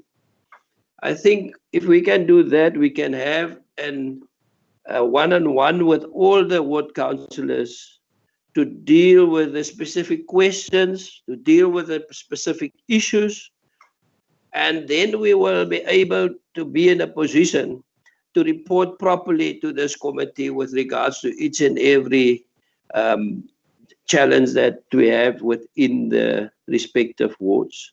I think if we're going to go on this fashion, we will sit here till tomorrow and we will not be able to give all the answers. We must acknowledge that there is some huge problems and huge challenges within the housing department with regards to project administration, with regards to contract management, with regards to financial alignment between provincial budget, municipal budget. And I think we need to iron it out. And some of this reports also on itself is confusing because it doesn't do an alignment within the financials of the province and the projects and the municipal financial year. So I would like to request, with the indulgence of this committee, that we do it that way in order to do justice to each and every councillor and to each and every issue that we have within that specific wards. And when we can respond with the facts that's pertaining with each and every councillors. I'm not saying by that we shouldn't deal with it, but I would like the committee's view if it will not be better if we do it the way that we have one-on-ones with each councillor within the next 2 weeks. Yes, Director, thank you very much. As you have indicated, I understand the two of us, we are new in the section of housing. We did have people like Manager Lindile, Mr. Joel, and I'm sure he's part of this meeting. That I'm going to allow them to respond, and we are going to take it from there. Can I hand over to you, Mr. Petuna? And then after yourself, then if Mr. Joel wants to say something, he can indicate it. Thank you. All right, thank you, Chairperson. Let me just deal with some of the issues that have been raised. It is correct that we need to then provide a full detail in terms of each issue that has been raised, or also just in terms of each area where projects are taking place, because the report itself did not bring all that much detail that was required in terms of the questions that have been raised. But I think some of the issues we can be able to deal with it. It is in fact correct in terms of the first question which was raised, that there is a legal challenge which has been posed on this council, and that has got an impact in terms of the delivery of housing within Knysna municipal area. That legal challenge has started some time back now, and it has taken so much time to be addressed. And I think it's about time now at this point in time that it is dealt with the urgency that it requires, because of the impact that it has, because it has got a financial impact for the municipality, because some of the houses have been built and they have been left half built. And as such, the beneficiaries of those houses don't know what is happening at this point in time, and they are blaming their department in terms of what is happening. Some of them would even say that we are corrupt. Some of them have gone to the media to sort of complain in terms of what has happened.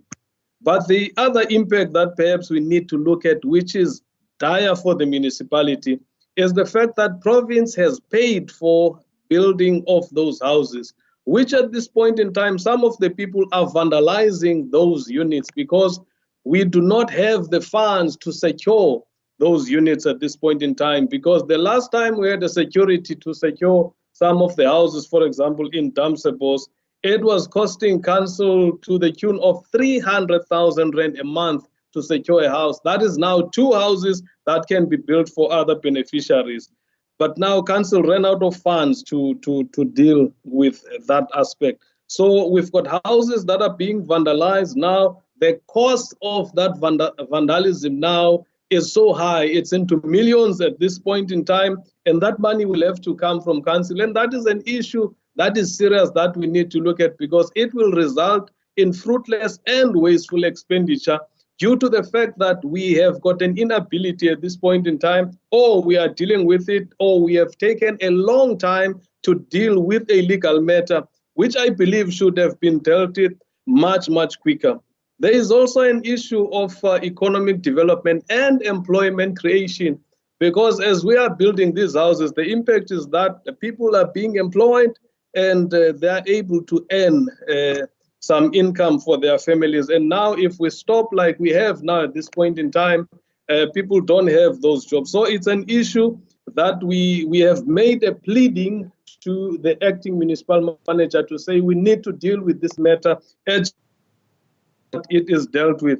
Yes, we have dealt with it in this report to say this has stopped us in terms of delivering on the ground, and people are not happy with us in relation to that. Then in terms of the cuts that you see, you would see that initially province in terms of the business plan would give us a certain number of units that must be delivered then in a particular area.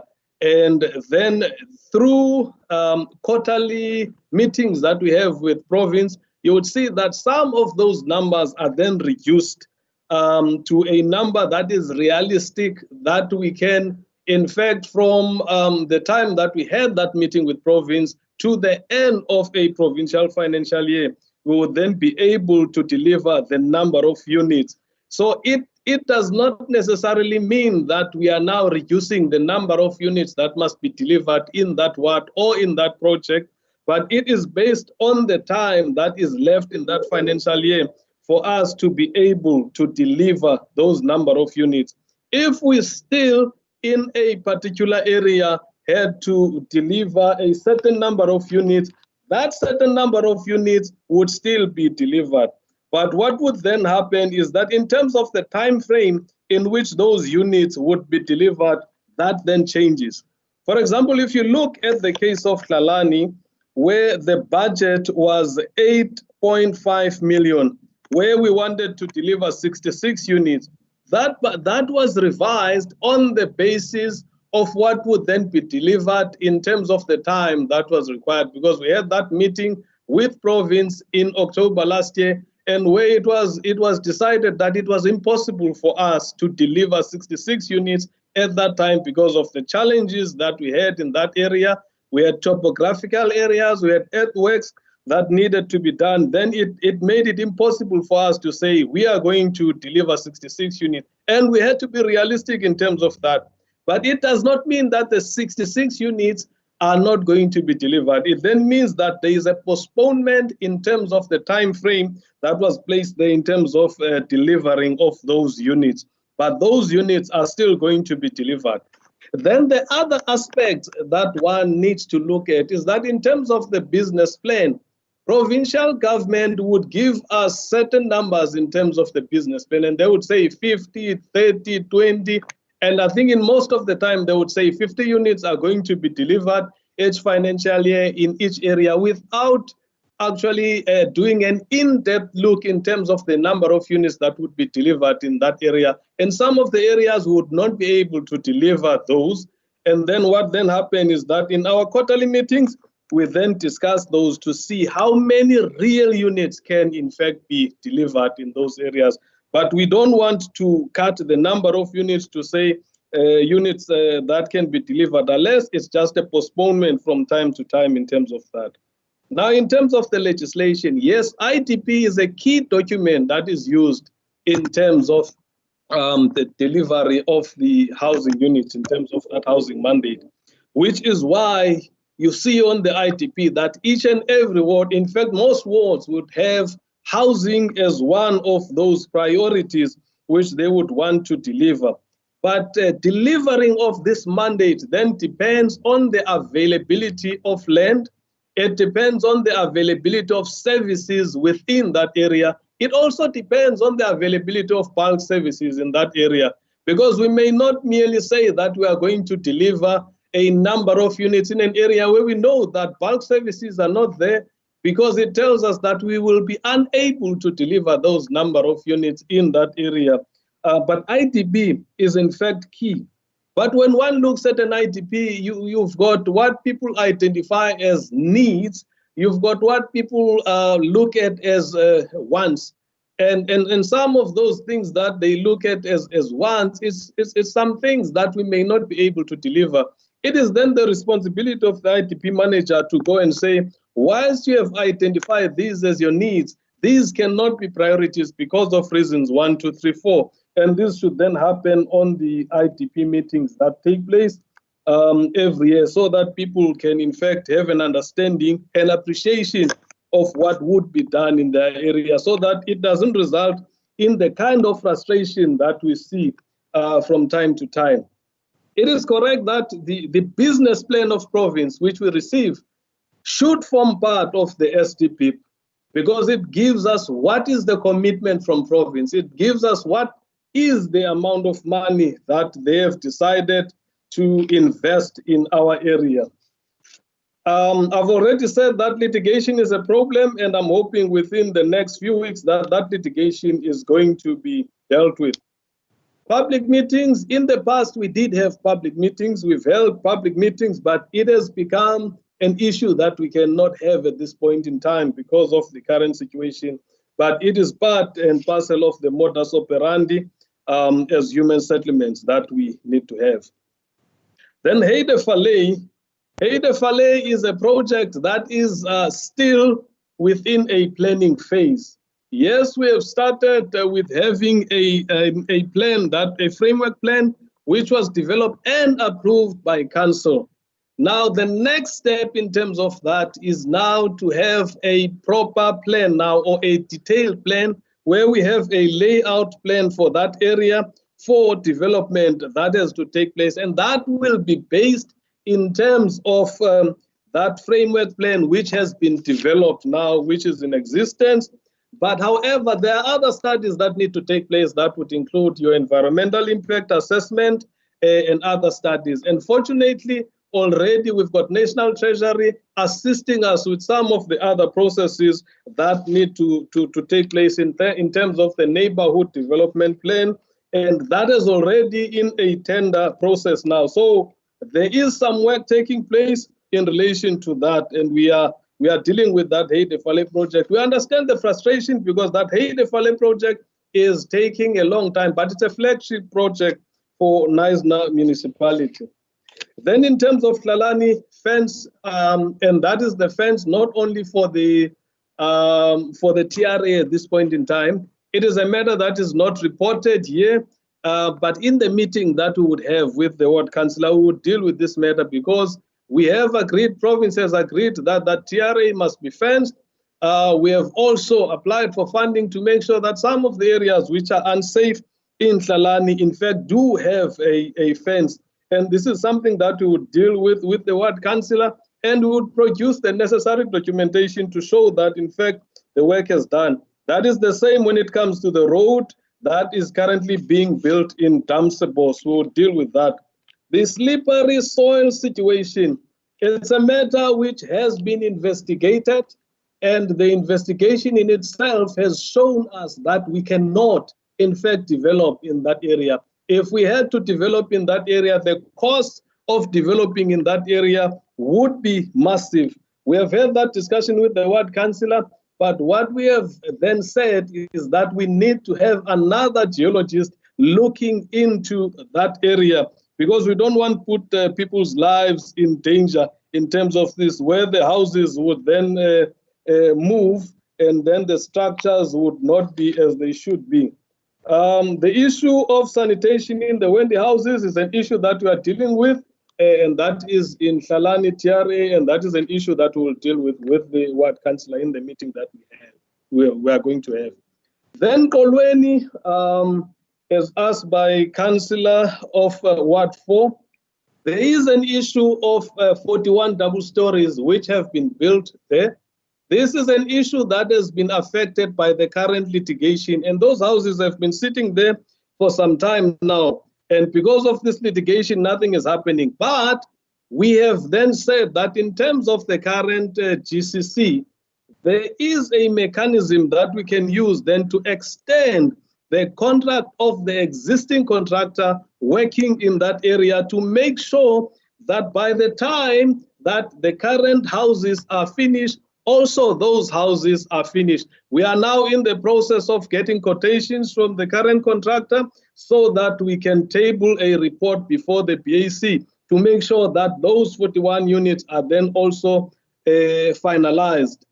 Then in terms of the handover of the current units, we have talked about handing over some of the units, but there are health and safety issues which would then make it impossible for us to just move people into their units whilst we've got machinery moving around. We are then assessing this so that in an area where we know that the contractor has moved away and there's no machinery and there's no health and safety issues, that people can then be handed over their units in the Kolweni area. White location is indeed a provincial project. There are a number of lists which have been provided, but there is an original list, and this original list was done when the 2017 fires, after they have taken place. We've got that list as a municipality, the province has got that list, but we know that there's been contestations in the committees there, and in actual fact, the committees themselves, some of them want involvement of the ward councillor, some of them don't want that. But all that we are saying as housing is that whatever we do, the ward councillor should be involved as the ward councillor of that ward. And whatever information we share with the ward councillor. Now, in terms of the list which we have received new lists, but we have looked at those new lists in terms of the original list that we have received with province. And at the end of the day, whoever that was not part and parcel of that original list should not be part and parcel of the list that would then be finally approved in terms of this.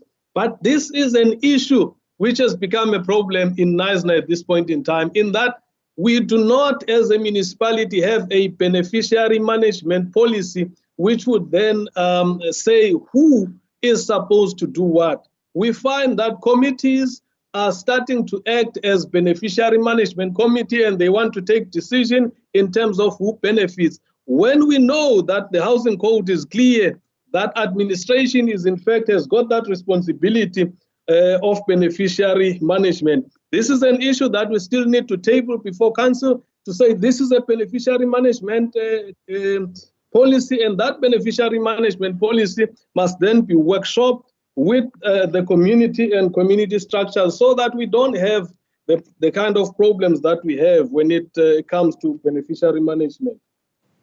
The houses that Councillor Ngezu has reported, yes, he has reported some of the units. The contractor has been on site to look at some of the units. Some of the units do not require anything to be done. Some of them would require something to be done. For those that require rectification, the contractor would actually rectify.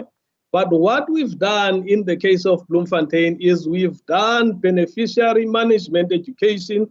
We had province there to educate the communities in terms of what their responsibilities are. Because some of those people have done things they are not supposed to do on the houses themselves. Because it is clear there is that once you receive a house, there are certain things you're supposed to do and certain things that you're not supposed to do.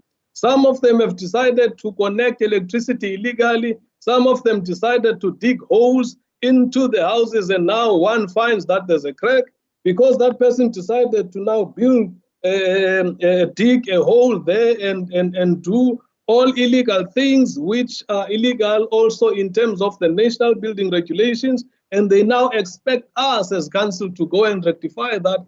And we are saying that once you commit an illegal act on a house, then you are responsible in terms of fixing that. But those are some of the things that we are looking at. Some of the other issues that he has raised, we are looking at fixing them. Then the issue of the Bosman family, we have been there to do an assessment, and that was a technical assessment. We did not call the councillor because we had gone there with the engineers. There were technical issues that we need to look at. And once we are done with all those technical issues, we will call the councillor there so that we can take the processes forward. We, in this case, have been able to find a contractor that will donate and build that house for free without council or government paying for that house. We've got that agreement with the contractor. The contractor will go on site anytime now. We're just waiting for him to finish some of the work that he's doing in another project. Then in terms of Ward 6, it is correct that the houses are almost finished. And this is the request that we wanted to have to the ward councillor, because the electrification issue is something that we are dealing with as council. The electricity department is appointing the necessary contractors to deal with electrification.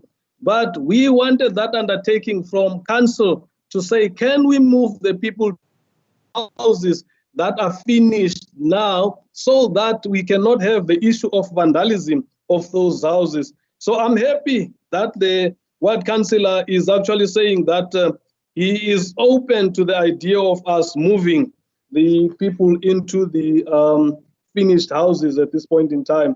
And should we get that as agreed by committee, we would indeed start with the process of moving those people into those houses. In terms of the current list which we have of approved beneficiaries, which we are dealing with on a daily basis. Project is there that the councillor has referred to, we have looked into. There are a number of proposals that we are drafting in relation to that. And I think what needs to happen is then in the next committee meeting, we should finalize from our side those recommendations so that we can table it before council. But we have looked into that. It's an urgent matter for us to be dealt with because it's an ISO. A number of problems that we have had to deal with has had to relate with what has happened in that side. Then Rienendaal is an issue that we have looked at. We know that the Minister of Human Settlements in the province has gone there to say a number of units can be built. Yes, we've got an issue of bulk services, which are not there at this point in time. We've got consultants working on it so that we can address this issue of bulk services so that houses can be built in that. But whilst we are saying that, there is an issue that when we go to our technical department to say that there is no MIC funding available to address the issue of bulk services. This then needs that political administration actually assist us in terms of ensuring that we are able to get that bulk funding being allocated so that Rienendaal can actually receive the houses they require. Thank you, Chairperson. Yes, thank you very much, Manager. Any addition from my officials? Ngaba ukhona umbuzo ongaphendulanga? Yeah, I see the end of Joel. Manike wena mkhulu wami. Thank you, sir. Thank you, sir. Yes, I did. I wanted to confirm. I mean, I think Acting Director Davi as well as Manager Lindile has covered the situation significantly. Just 2 points. Council there was a separate report we prepared called Risk and Challenges, which talks to some of the issues, the pertinent issues which councillors have raised in this meeting. And that report was supposed to be with the TMT team, and then thereafter it was prepared for submission in this meeting. Unfortunately, it was not submitted. And that report covers comprehensively, and it will be part of the submission possibly when we meet next. But it covers some of the issues that Lindile in particular has raised, which need actually political and administrative support for us actually to unhinge the situation. The problems in housing by and large are historical. There's no running away from that. And the capacity issues were always there. We all knew about them, but we have tried in the past 11 months actually to do something about it. It is not easy, councillors. It's a complex situation, as David correctly said. But I'm hopeful with the current administration and the support of the council as well as your committee, we'll be able to overcome that. One thing I want to say is that we must look at this on the basis that in the 2019-20 financial year, in terms of the committed houses, we have spent 96.8% in NISNA project, something that was not actually there in the past 3 years. So that shows that there's a beginning of a movement. Housing is not yet perfect. We're not a finished article yet, as you will see on the basis of subsequent submissions we'll be making. I just wanted to actually, make that assessment. There is generally a good relationship between us and the communities because we meet with them, as Lindile said earlier, into the dead of night. There is a lot of goodwill. There is less actually conflict, etc. However, the biggest challenge is our ability to deal with the implementation going forward. And I think that report on risk and challenges that I have prepared and sort of sensitized Davi about it will actually cover most of the issues that we have raised. Thank you. Yeah, thank you very much, Mr. Joel and Dabulele. I saw earlier on the Councillor Skosana. I see your hand up. Colleagues, once again, let me double check whether, let me assume that all the questions are answered. If you did ask for a question and it's not answered, please just indicate so that we can perhaps move step off to this item. Councillor Skosana. Thank you, Chair. Chair, I don't want to drag the meeting. I'm not covered, but let me do this as a suggestion of the acting director that we have a C. I'm just moving. I hope your committee, if I were a committee member, I was going to propose that we put that C because I will be glad because I'm a ward councillor so that we can address these issues when we see each other visually as ward councillors with the department. because it will take a whole day, as correctly said by the acting director. I hope the committee members will move with that seat that we meet with your department. Thank you, Chair. Yeah, thanks, Councillor Skusana, with the proposal. Committee members, any other questions? Chair, my hand is up. Okay, okay, over. Come in, Councillor Levy. Morning, sorry, I apologize but we had load shedding this morning, so I could only enter the meeting late. But I just want to ask, seeing that I have chatted to Lindile about this, and I must say I appreciate his interaction so far. But you will recall that for Mandela Day, a house was promised to a lady on the housing list for 35 years. And I'm getting phone calls from the different media houses to just ask me what's happening and when it's happening. So I just want to inform everyone that there was a lady that was promised a house. A contractor sponsored that house. There were two houses, one in Karatra and one in Sedgefield. The place was given. The contractor was there. We met with everyone. But the house in Karatra is done. But the house in Sedgefield hasn't begun yet. So I just need some clarity on what the plan of action is there to remedy the situation, because I mean to promise someone a house and then not deliver the house is quite a serious thing. So I just want to find out, Chair, through you, what is the actual plan so that promise can be delivered. It was in the newspaper, it was everywhere, and we need to deliver on this promise. Thank you, Chair. Yes, thank you very much, Councillor Levine, for the question. Manager, Acting Director, can we perhaps attend to this question? And I also want to add on that one quickly. Yeah, I remember Councillor Skosana is quite correct. We were in Hlalani, myself, the Dr. Vatala, and the team of Human Settlement, on that family which has a family member which is disabled. And those people were really promised that they are going to get that house within 3-4 weeks then. Next week is 18th of July, again is Mandela Day. I really want the managers Manager Petuna to speak on this thing. You see, how far are we? When can we expect these houses? I've heard your explanation on the issue of Bosman family. Now the one of Hlalani as well as the one of Sedgefield. Can we speak on this one so that we can move? Thank you very much. All right, Chairperson, the one of Hlalani, we have had a discussion with a contractor that would be building that one. We are just awaiting for the processes so that that contractor can deal with it.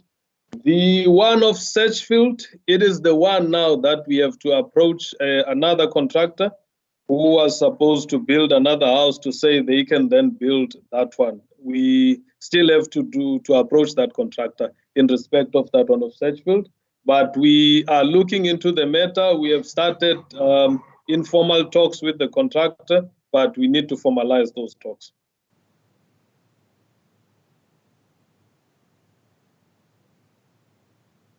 Yes, Director Joel. Yes, sir. No, to add to Lindile's point, remember the Mandela scenario was more of a voluntary, companies volunteering their time as part of the goodwill. It's not a contractual issue. We need to be clear on it, So we went and spoke to those councillors. Okay, those companies. One of the units was built, as we know, in Karatra. The one in Hlalani will be built. It's a question of timing, and the Buko, who's the volunteering company, has already started some work, but they've committed to build that up to completion. The one of the Sedgefield is a bit of a challenge. As my colleague Lindile has indicated, we have to approach companies to volunteer their time. It can't be that we force the issue. Unfortunately, Water for Fire for Water, rather, together with that lady who's linked with them, could not actually meet their commitments. They withdrew their commitment due to financial considerations, they were saying.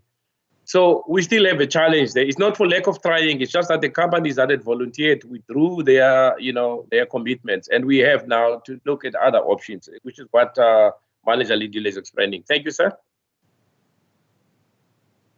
Yeah, thank you, Mr. Joel. I see Mr. Livale as well as Councillor Skosana. Then we stop off on this matter. Thank you, Chair. I don't want to drag the meeting. Unfortunately, thank you to Joel for his comments, but none of them were here at the time, if I can recall, when this was actually happening. The lady got a document from the municipality with a letterhead on that this will be the lady. This lady will be getting a house from Niger municipality. It was broadcast on the radio and the media, and it was a wonderful thing. So there was a commitment made by the municipality to this lady. I don't want us to get away from this, to say that it's a volunteer and all that. They should have not made a commitment to the lady, and they should have not. The lady was there. We were there on site. I had the communities with me. There were different organizations like Sanko that was present.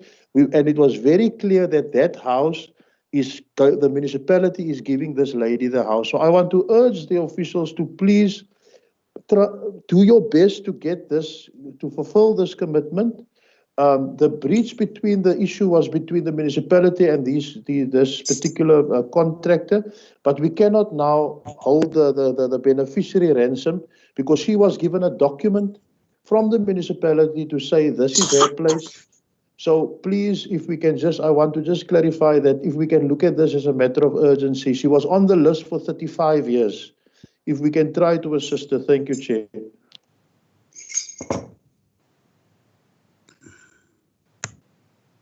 Yeah, thank you very much, Councillor Livale. I see your hand up, Councillor Skosana. Then we are going to move, colleagues. Thank you, Chair. Two things, Chair, for corrections.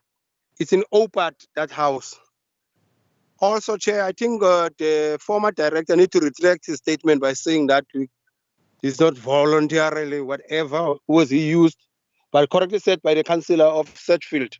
Because remember, Chair, we received something from the MM and housing that we must identify from our wards. And the media was there. Expectations were created. Now we can't just now come with this statement which was just made by the former director. It's not correct. And that family, as you correctly said, that is a disabled person. Everyone was feeling for that family. Even himself, he was worried that day. He wanted even to go home earlier that day because he was touched by what he saw there that day. And these things come back to us, to our houses, director. You can't say that statement. That's the reason I'm always saying in council that when I'm out of that, if people can't deliver, they must tell us, because I'll send people to your own houses or into the N2. I must say that in the record because you created expectation in OPAT. It's a year now, on the 18th. Please, man, do something. Thank you. Yeah, thank you very much, Councillor Skosana. I think I also want to emphasize that, Joel, that it was never said to us that it's voluntary. It was never said that, and we must move now into this issue. Committee members, do we agree to add that C? Because I think it is proper for us to perhaps visit or meet with each and every ward councillor with regard to all these challenges which our councillors are facing into their wards. You know, committee members. I see two hands now with the hand of Livale and Joel. I don't want to suppress your colleagues. Chairperson, I agree with you. Mine is an old hand, sorry. Mine is an old hand, sorry. Apologies, Chair, it's an old hand. Sorry, it's an old hand. Thank you, Chair. Thank you very much, colleagues. Committee members, let's perhaps do we agree with the recommendation? Director, can you please add that recommendation, rephrase that recommendation so that we can move? Thank you, Director. We agree, Chairperson. As we speak, I'm sending a mail to Joel just to put it in. The recommendation is that the chairperson of the Integrated Human Settlement Committee with the acting director conduct contact sessions with all ward councillors within the next 2 weeks to discuss project processes and challenges within their respective wards. I will give it through to Joe. Thank you very much, Director. Committee members, do we agree with that recommendation? We agree, Chair. Yes. Councillor Ngezu? We agree. Matiwane?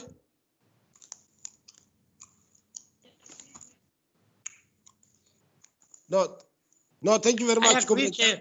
Oh, thank you very much, colleagues. We are going to move now on this item. Thank you very much, colleagues. Our next item is 7.2, a report on the integrated human settlement status of NISA Housing Business Plan 2019-2020, page 21. Director, can I quickly hand over to you? We just be very brief so that we can, yes, Director. Chairperson, this is just a report in terms of the business plan that was approved in the previous financial year. And this report indicated that there was a spend of 96.83%.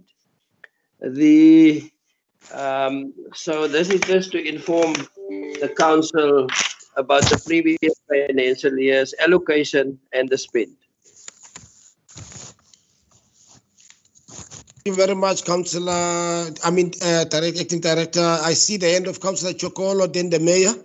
Colleagues, can I have the indication of councillors who want to have a bite on this issue? Councillor Chokolo and the Mayor can follow. Thank you very much, Speaker. Yeoman Chairperson, Chair, on page 21, the business plans, I see there are some projects, about the four last projects are not appearing on the table, which is on page 22. Is that because those have not been realized yet, or what's happening there? Just want to understand that one first, Chair. Thank you. Thank you, Councillor Chokolo. Number one. No, this project corner job of 23. Yes.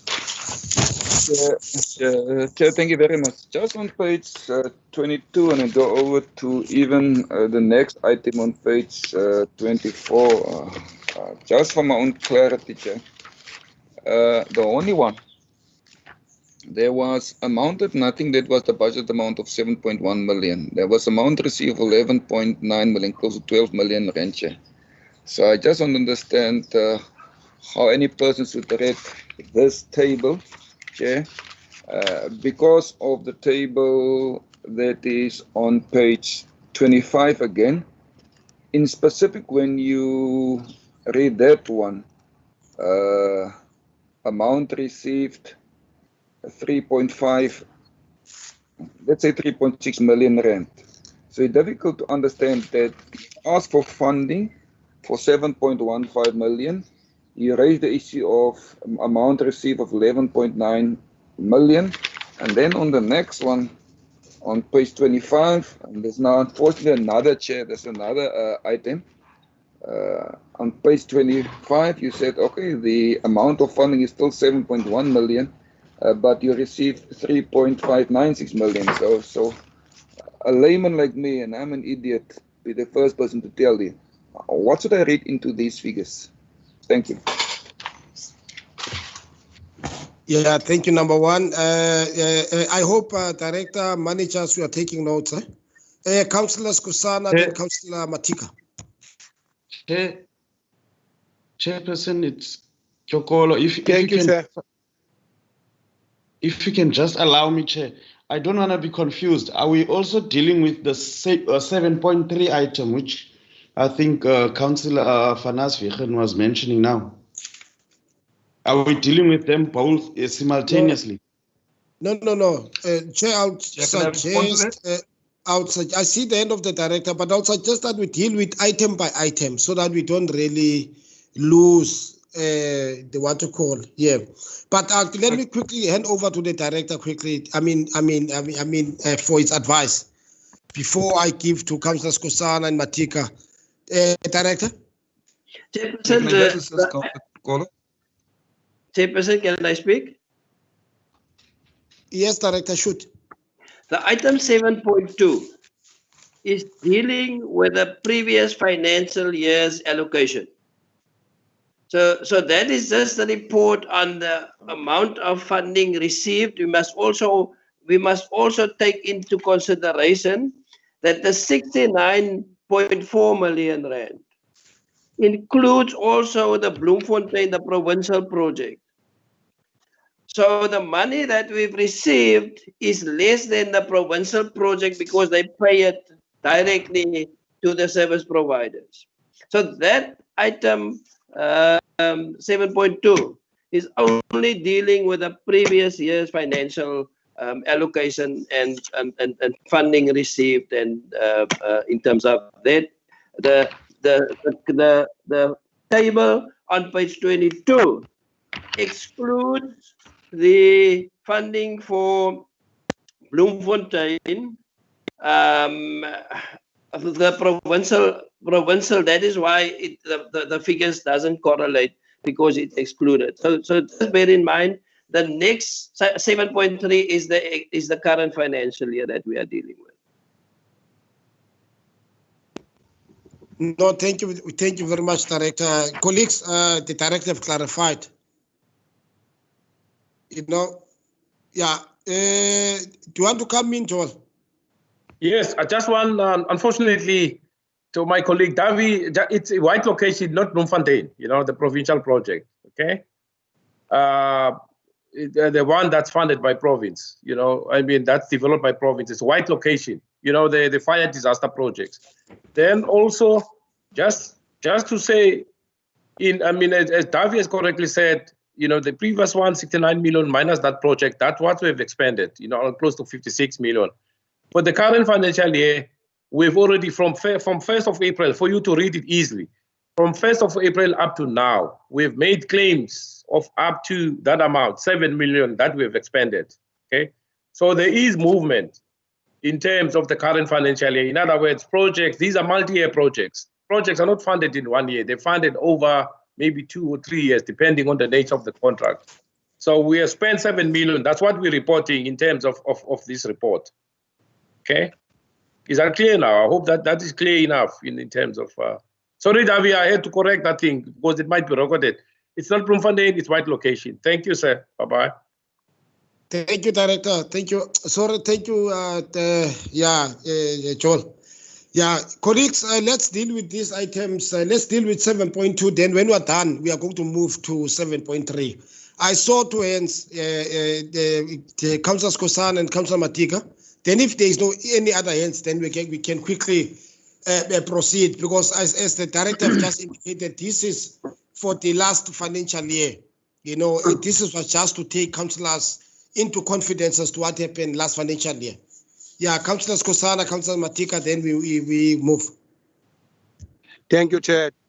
Chair, correctly said by you and the former director and the present director that this is last financial year's report. But Chair, we all know that the former director used to talk about pocket of land. Where is the? I just want to understand those pocket of lands. Where will we receive that report? And in terms of money value, like you want in Edefalane, if you look at page 22, Edefalane planning fees, is there no money attached to those pocket of land we usually talk about in council? Thank you, sir. Thank you, Councillor Kila. Matika, Thank you very much. Page 23, just want to check on the last financial year report on the issue of Etembeni. Just want to have a little bit of clarity. Out of 5,850,000, only 751 that has been spent or been received. Just want to have a clarity on that. Thank you, Councillor Matika.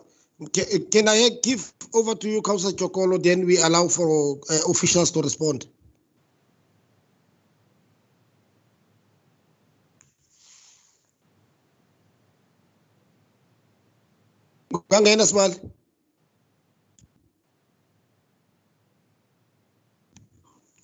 Okay, thank you very much.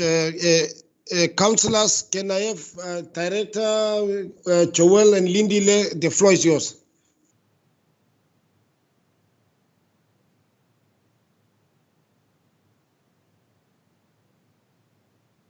Thank you, Mr. Chair. I just wanted to start with, we forgot to respond to the mayor's earlier response around the issue of the split funding. Only is actually a multi-year project. Let's be clear. What we're reflecting in 1920 is amount that was expended for only. What are we reflecting for the 2020-21 is amount that we have just claimed for only, because only is an active project.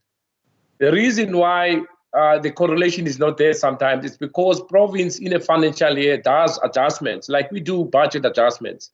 And if they see that the project is not happening, they review, the original commitments. It doesn't mean that it's lost.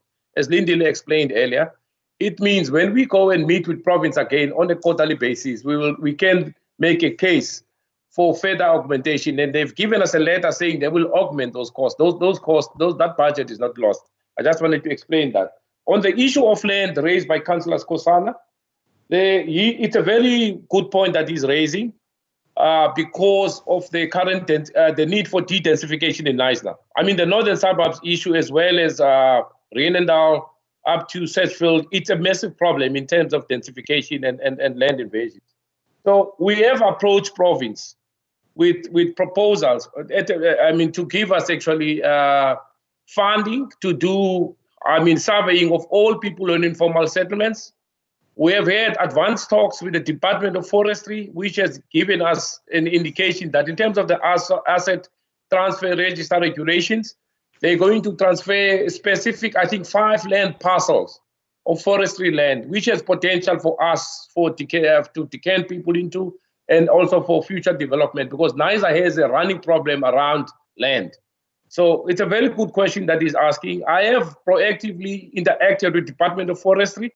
They have indicated that during the course of this month or the beginning of August, they will come together with their entourage for us to do an in-local inspection. And I'm happy with Davi coming in now, that process will continue. The idea is to take over those land pieces. 3 going towards Platte, which are less than 2 kilometers from where, from our town, the central area. Those land parcels, we call them SMM, they're quite vast, and they can be a long-term solution to our challenge in Knysna in terms of decanting and de-densifying. So that project is ongoing. They're going to give it to us anytime now. And then, those are the 2 questions I wanted to cover, Mr. Chair. Thank you. Chairperson, if I can then come in from my side, I think just a question asked by Councillor Matika in respect to page 22, where it relates to the amount of money that has been used for Etembeni, being 751,000 rand. That amount, the provincial financial year ends at the end of March. And now we have now had 2 tables. The first table deals with the amount of money that has been used from the 1st of April 2019 up until the 31st of March 2020. Now, this table that has got 751 is then amount used from the 1st of April 2020 up until now. So those are 2 different amounts. So if you really look at it, you have to add this amount together with the other amount. You will find that there is more money that has then been spent in terms of that project. Thank you, Chairperson. Yeah, thanks, Manager. Director, I see your hand up. Chairperson, just in response to that land parcels, I don't want us to get too excited with regards to get that, because there is a lot of legislative processes, there's council resolution in terms of SDF, in terms of urban edge. So that is, we will bring a report to council in terms of our envisaged longer term pipeline, looking at a 10 to 15 year horizon, where we will discuss those line pockets that will form part of that strategy going forward. But for now, let's just note that in the back of our minds that there's a lot of work that still needs to be done. Yes, thank you, Director. I see Councillor Matika, Councillor Chokolo. Then we are going to move. You know, Councillor Matika, your hand is up, and then followed by Councillor Chokolo.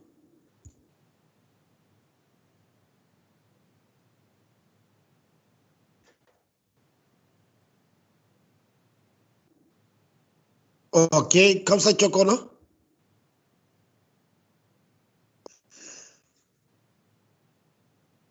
Chokolo.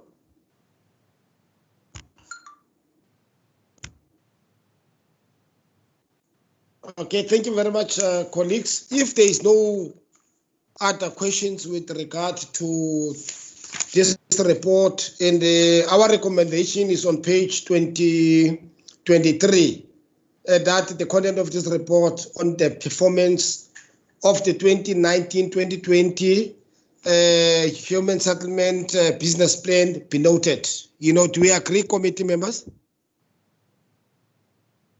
Yes, Chairperson. Yes, Chair. Yes, sir. No, thank you very much, colleagues. Then we are moving now to the next item, which is 7.3, the housing business plan 2020-2021 commenced the 1st of April 2020, and a plan for 2019-2020. You know, Director, can I hand over to you? You quickly take us through.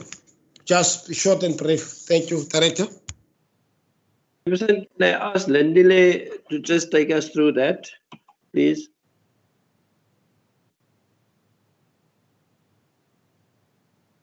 All right. Thank you, Chairperson. The report itself is at the beginning of this financial year, province looked at all of our projects to see what can then be delivered in terms of the housing projects in this financial year. The amount which has then been allocated to deal with that is around 56 million. And that 56 million is inclusive of the white location project. So once one looks at that 56 million, you have to subtract the amount of money then which is for VIT Lokasi 56, which is 4.280 million. That's what you would see there. But of critical importance is that you will see that in all the projects, the number of units to be delivered is 50, 50, 50, 50, 50. Those amounts will then, throughout the financial year, because we've got our quarterly meetings with, whilst that has been presented, the biggest number which is important is when you add all of those 50s is the total number of units that would be delivered in NISNA, because there might then be changes in terms of what will be delivered in the area. What you've asked before in terms of what informed the cuts, this is exactly what would happen in terms of this, because they have given us this, it has been gazetted, but we know that there are going to be changes in terms of what is in fact feasible in terms of development in that area. But the report itself just brings us what province has committed in terms of funding to NISNA municipality. Thank you. Thank you, Manager. Colleagues, I'll again open for hands, questions, comments, and questions of clarity so that we can move. I see again the Councillor Matika. I'm not sure whether this hand of Councillor Chokolo, whether it's an old hand. And I see as well as Councillor Skusana.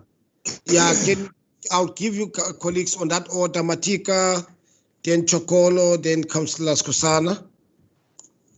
Thank you very much, dear. Thank you very much, dear. My concern is one. Before we move, before I ask my question, I just want the clarity. Is this funding for rough slabs or for the top structures? Can I just have a clarity on that? Then I can make a follow-up. Is it for roughs? Is for slabs or for top structures? Manager, can you attend to that? Yes. Thank you, Chairperson. This is for top structures. The only one where you see that there is a number of sites which must be prepared is Kalani, where there would be 46 sites which would be prepared. Otherwise, the rest is for top structures. Okay, thank you very much, Manager. Thank you very much, Chair. Chair, mine is two. One, I would like to start on the vision. I would like to have a clarity on the vision. When are we finishing this vision? Is it vision for the life?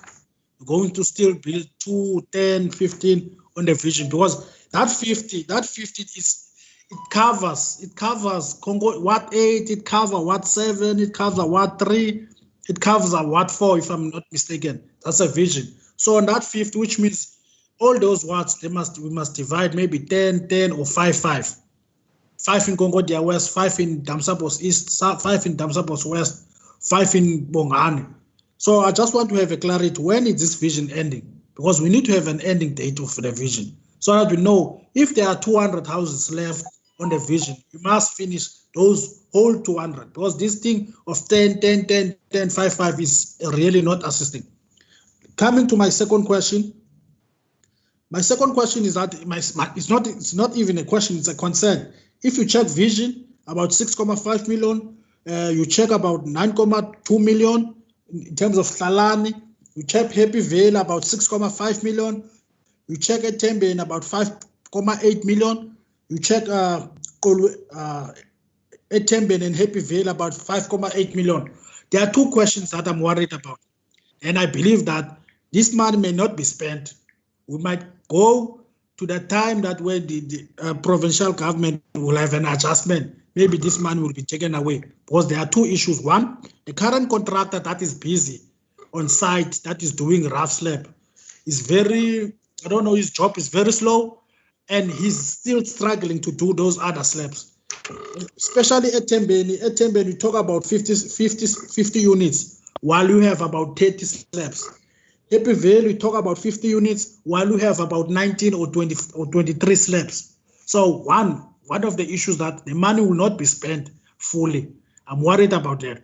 The other issue I wanted to check, in terms of this issue that we were discussing about, we need to find a way, even if we can have a political solution with these small contractors, because these projects, these projects are covered. Those small projects, contractors, if that thing could drag to 2 to 3 years in court, which means these projects will not, and this money will not be spent. So we'll have a problem. Thank you very much. Yeah, thanks, Councillor Matika. I'll see Councillor Skosana, then the mayor, then I'll give the director to respond.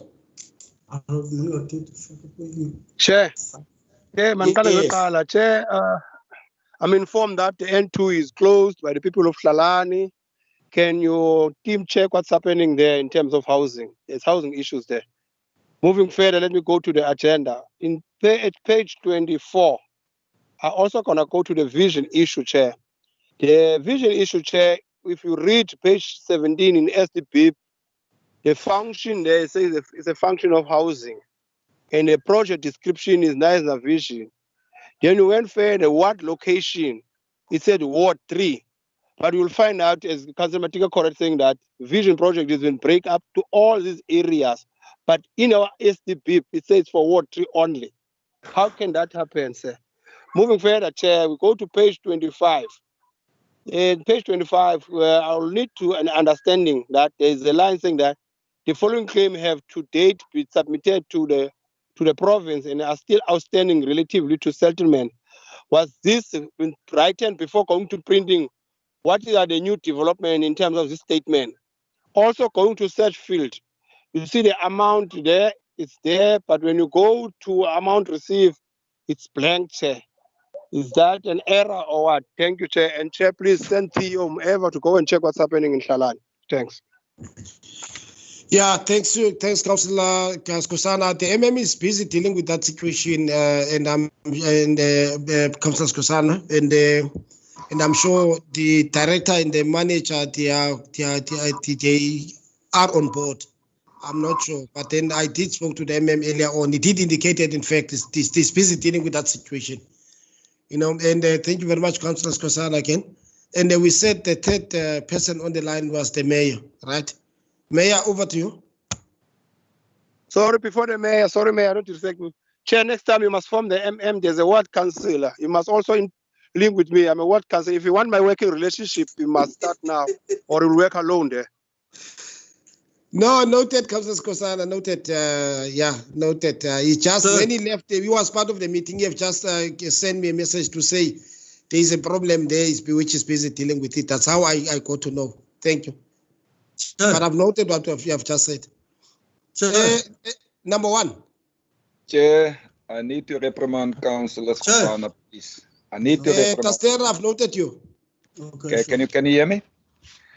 Councillor Kosana, he knows that myself and Emma was trying to get hold of him. He's currently using his phone for the meeting, so it's difficult for him to be in contact. So yes, he wasn't disregarding the process, and he shouldn't challenge you on that issue. We tried to get hold of him, but unfortunately he's using his phone for the purpose of the meeting. Chair, now let me rather not...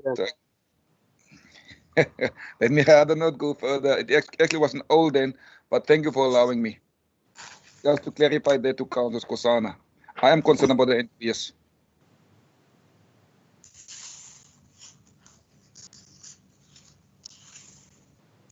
Okay, thank you very much, Mayor. I've had Councillor Ngezu on the line. Councillor Ngezu, you are the last on this round. Then I will allow the manager director to respond. Okay, Chair, apha ndizawuba ngathi ndibuye umva kancinci kodwa kandifuni ukubuyisela emva kakhulu meeting. Without reversing the meeting.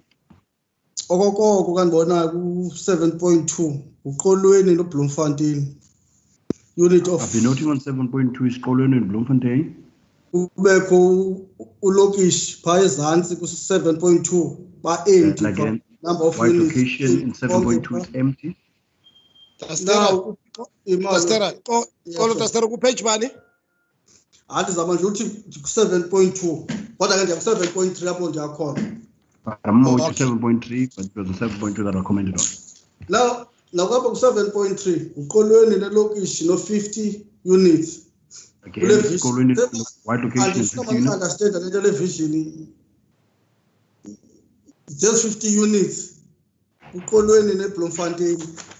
I would like to understand if the vision is talking to the 50 units on Kolweni and Bloemfontein. Workforce, iphelela apha ivision ka-20 siyalela kubekho phaa Is that the eqolweni workforce vision of 20? Okay. Is that Kolweni and Bloemfontein? Is that talking to them? That vision? Balapha ku-7.3 phaa page 26. Page 26, 7.3.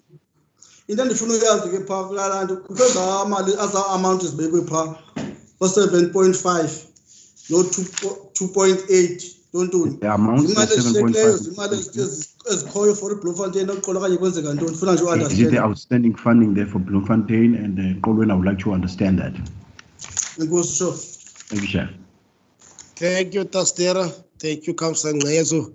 Director Adwanes, Manager Petuna, for acting former Director Joel, the floor is yours.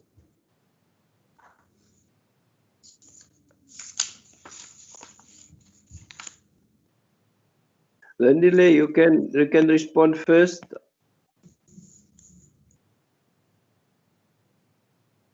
All right, thank you, Director. Perhaps let me just deal with the issue around vision, the fact that it's taking a lot of time, and I think this is a decision that Council needs to take around how to deal with the issue of vision, because the manner that it has been dealt with up to now is that we've been taking a number of sites here and there and there and there. There's never been a decision to say that we need to deal with a specific area, finish that area, and then move to another area. And that's a decision that politicians need to take in relation to that, because there is an issue of wardism that has been key in decision making when it comes to NISNA. But I think it's up to politicians to decide and give directions in terms of saying, if we have to deal with Ward 4 and finish vision project, we deal with that, and then we go to another ward. But currently, the way that we are dealing with it is not assisting the situation. But that decision is up to the political leadership so that we can get direction in terms of that and not deal with it in terms of piecemeal situation. The issue of small contractors is an issue that we've already dealt with to say that it is an urgent issue that needs to be dealt with. And I was glad that the acting municipal manager was part of this meeting so that he can understand the veracity of the situation and the fact that it is an urgent matter. The issue of the SDP having Ward 3 on vision, it must be a typo there because vision is all over the place and it should be recorded as such. The claims that have been submitted, the reports that you see have been drafted far back. They were not drafted 2 weeks ago. They have been drafted far back. There's been changes in terms of some of the information that you would see there, especially when it comes to claims. Some of the claims that have been submitted have been paid already, but some we are still awaiting for them to be paid. What we would perhaps do to make things easy from our side is to submit a report to the acting director, who would then submit it to the portfolio chairperson and the municipal manager on what has been paid and what has not been paid, so that we can have a clearer picture, because that picture changes on a weekly basis. Thank you, Chair.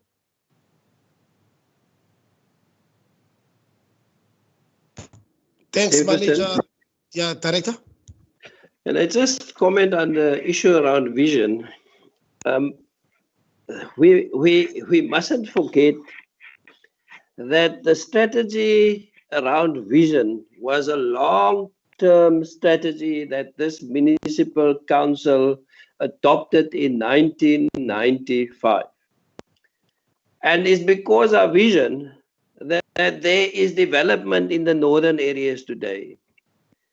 Vision is nearly to its conclusion in terms of the number of units. But I want to emphasize that we don't can vision at this point in time, because there is still people in informal areas that needs houses that we need to house. And I think that the success of human settlement development in the northern areas, we can ascribe it to the vision project. So please, councillors, don't go there to can vision at this point in time.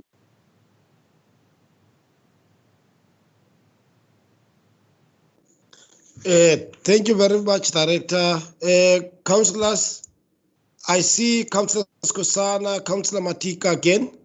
Matika, Councillor Skosana. Councillor Chokolo, yeah. Thank you very much, Chair. Chair, I'm not saying we must cancel vision or what, but I'm just having a clarity. For instance, if you check Concordia, where there are people that the houses has been there for more than, I don't know, for 20 years, they have been on the waiting list, they have been approved, but the houses are not been built because you only build maybe 10 in Concordia West, and then in the next financial year, you build another 10. And then you go, there's areas like your Bloemfontein, there's your areas like your Happy Valley, there's your areas like Etembin, which maybe those areas are more than, maybe they have 9 years. Yeah. And then you have your vision, Concordia West, where houses on those people have been staying more than 30 years or 20 years. They have been approved. Some of them have been approved in 1996 and 1995. But because of this vision where only 50, that must be divided in these 4 wards. So you do 10 in Concordia West each and every financial year, for instance. And then you go to Etembin. Etembin is 3 or 5 years here, but you build the whole Etembin. So that is creating a problem. And that is creating also a racial tension in terms of in our wards, because we are saying that, oh, die plek is for the darkest, Jelebosoma Alman, Hiso Jelebonet Tin, on Sfurtani, Vatkanan. That's what I was saying. That's what was my question on the vision.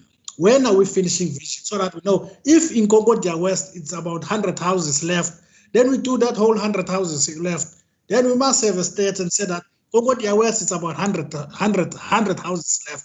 Then we do 100 houses left. Then we know we are finished in Concordia West with those 100 left. Because now in new areas, we just build, boom. Those areas, 3 years, 4 years, 5 years, they're not even 10 years, some of them. We just build those whole houses. That's why in my question, I was asking on the vision, when are we finishing this vision? Because really, in our areas, we just build 5 or 10. Let me go to page 21. When I ask a question here, if this money is for top structures or is it for slabs? And I was told that it's for top structures. But if I go with the Etembeni, on that 5.8 million, 638,000 has been claimed so far. And I know I'm a ward councillor in the Etembeni, and I'm involved very, very, very in my area. There's not a single house that has been built currently now. So I just want to check what on that 638,000, if it was for stop structures, which houses were built, or what claim is that? Is it an error, or what is this? Because it's the money that has been claimed so far. Thank you very much.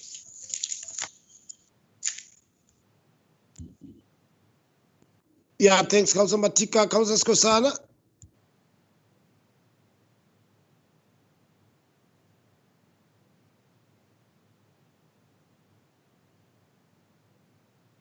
Thank you, Chair. Chair, back to what Matika just raised in terms of the number of units in Vision. Chair, if you could see that Vision, I think Vision is in Damsabo South, Damsabo North, and in Nekis. Now, sir, this number, you must divide this 52 to the greater Nicer. I think whomever come to the conclusion of 50 units need to explain more into detail, because it says to me that you build, let's say, 3 in Damsabo South, 4 in Damsabo North, and a few in Nekis. Then our Ngezu will be left with maybe 2 or 3 houses. This is a smaller number. They must whomever represented us must tell us how did they get to the conclusion of 50, even if it's not today. Also, Chair, I must raise an issue of the SDP. We as chairperson are reporting to the mayor. The mayor is the custodian of the SDP in the budget. And it's a public document, this SDP. And in page 7, the SDP says that there were engagements with directors. Then I'm saying that if that's an error said by the manager, it must be corrected, because people in a public meeting will read this, even if it's a visual meeting, because we don't have gatherings anymore because of the pandemic. Will read and say that in your document that you have been scored on the SDP, it says Vision is for Ward 3. Now, how come you tell me now that Vision has been divided? Because you've been charged by an SDP. Each director is accountable to an SDP, and the mayor is accountable to the town for the budget of this town, which is informed by the SDP. Then I'm saying that whomever wrote that out of the department must go and correct that. Thank you.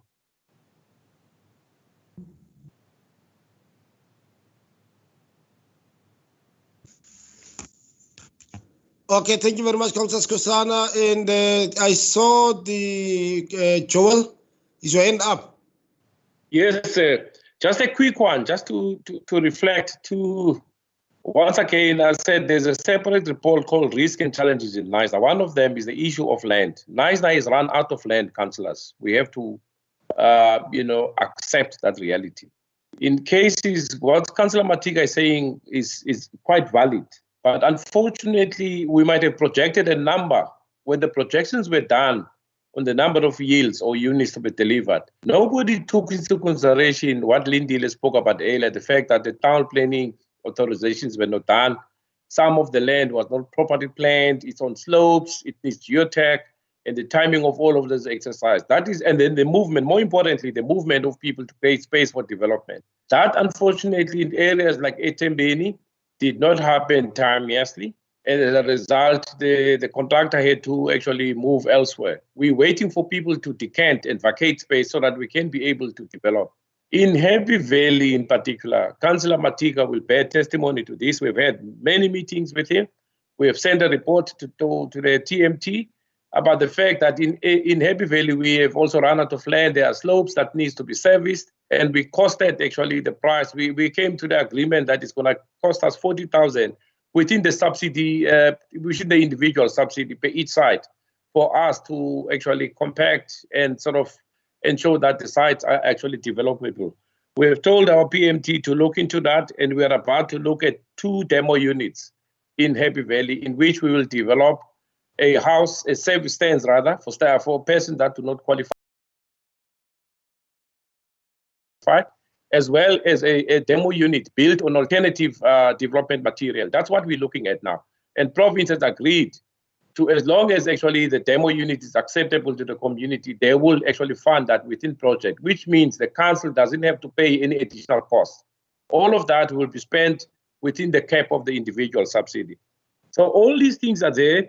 And the reality is that apart from Hondi, where there are service stands that the mayor was talking about, where we can actually go out on tender for fleece as well as gap housing, as well as we have done with the 130, 155 BNG houses. We virtually don't have any land other than Haida Valley, as well as actually what we're targeting. In fact, the forestry land, the government has told us that you will have to take it, whether you like it or not, because it's within our jurisdiction.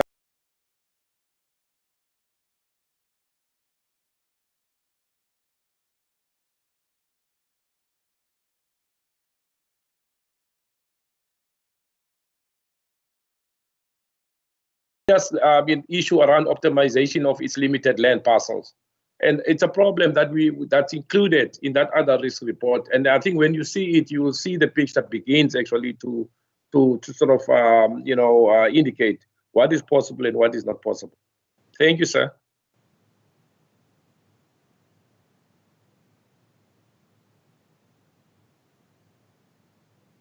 Hello, I said thank you, Mr. Chair. Are you still there? Yeah, thank you very much, Director. Thank you very much, Director.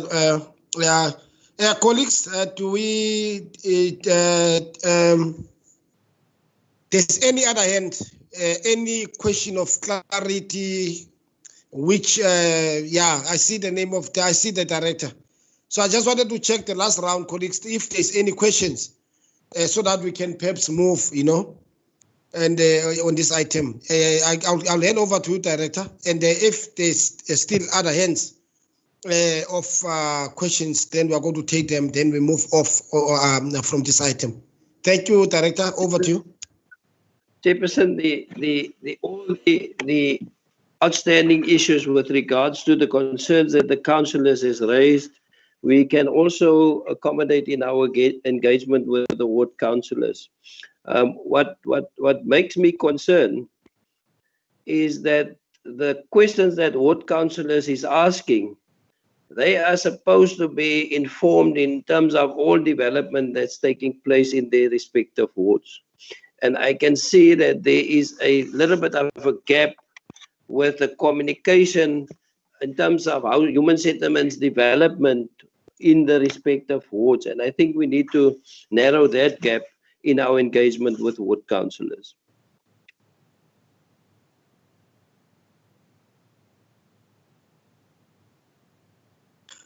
Thank you very much, Director.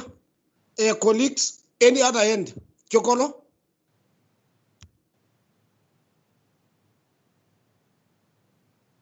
Councillor Chokolo, over to you. Okay, Councillor Skosana. Thank you, Chair. Thank you to the acting director and the former director and management. Chair, it's just a question of concern. We got Buko construction in all our sites. Is Buko on par in terms of development and in terms of paying our people?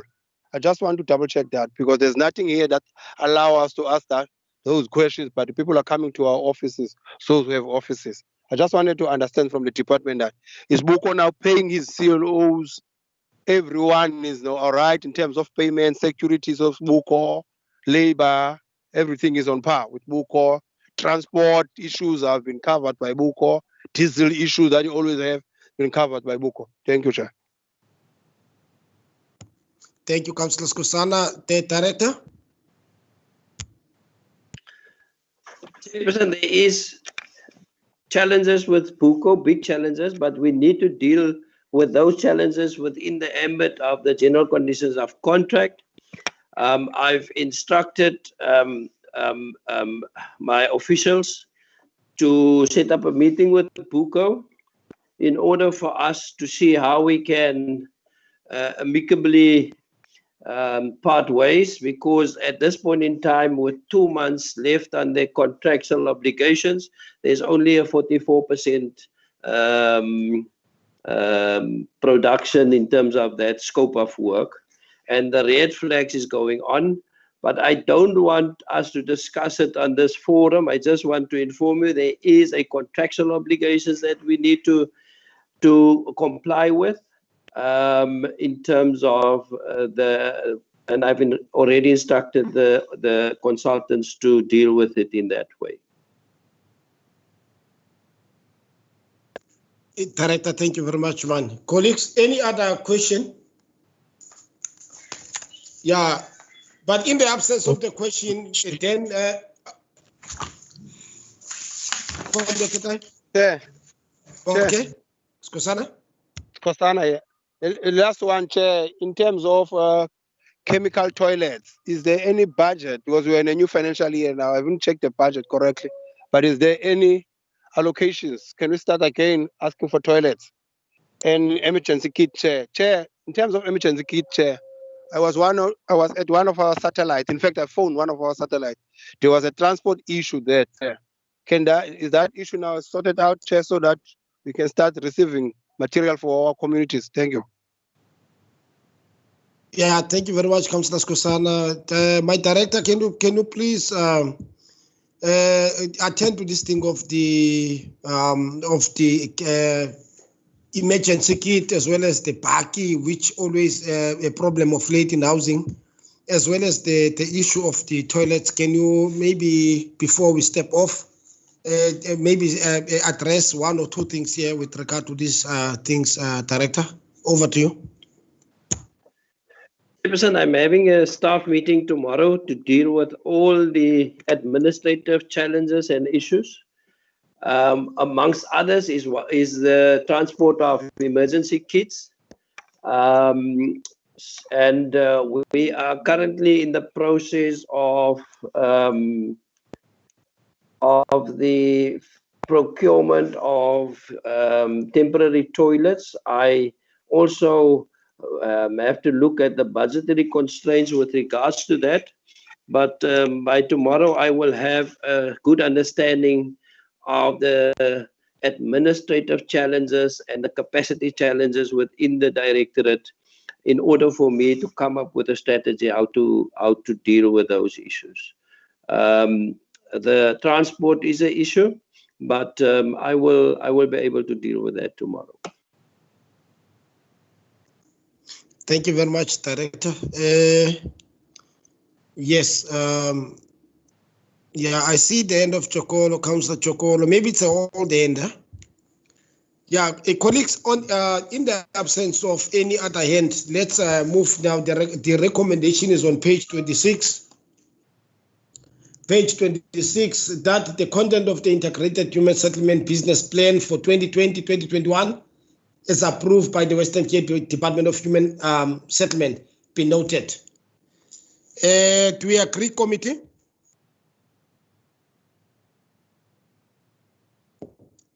Committee members?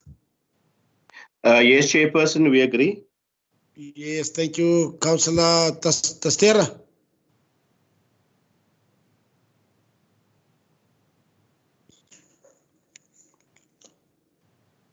Yes, thank you very much. No, they won't kill colleagues, thank you very much, man. Let's move to 7.4. Director, it's a draft policy part 1, June 2020. Can I hand over to you, Director, to take us through on this policy? Yeah. Yes, Yeah. Councillor Skosana. Before the Director, I'm having a proposal, Chair. I was listening to the acting director that he's going to having a staff meeting tomorrow to familiarize and put his way of wanting the business to be done in the department and look to the capacity that they need. can this matter, this item be moved to another section 80? Because I will believe that this report is a report of the former acting director, but I'm standing under correction.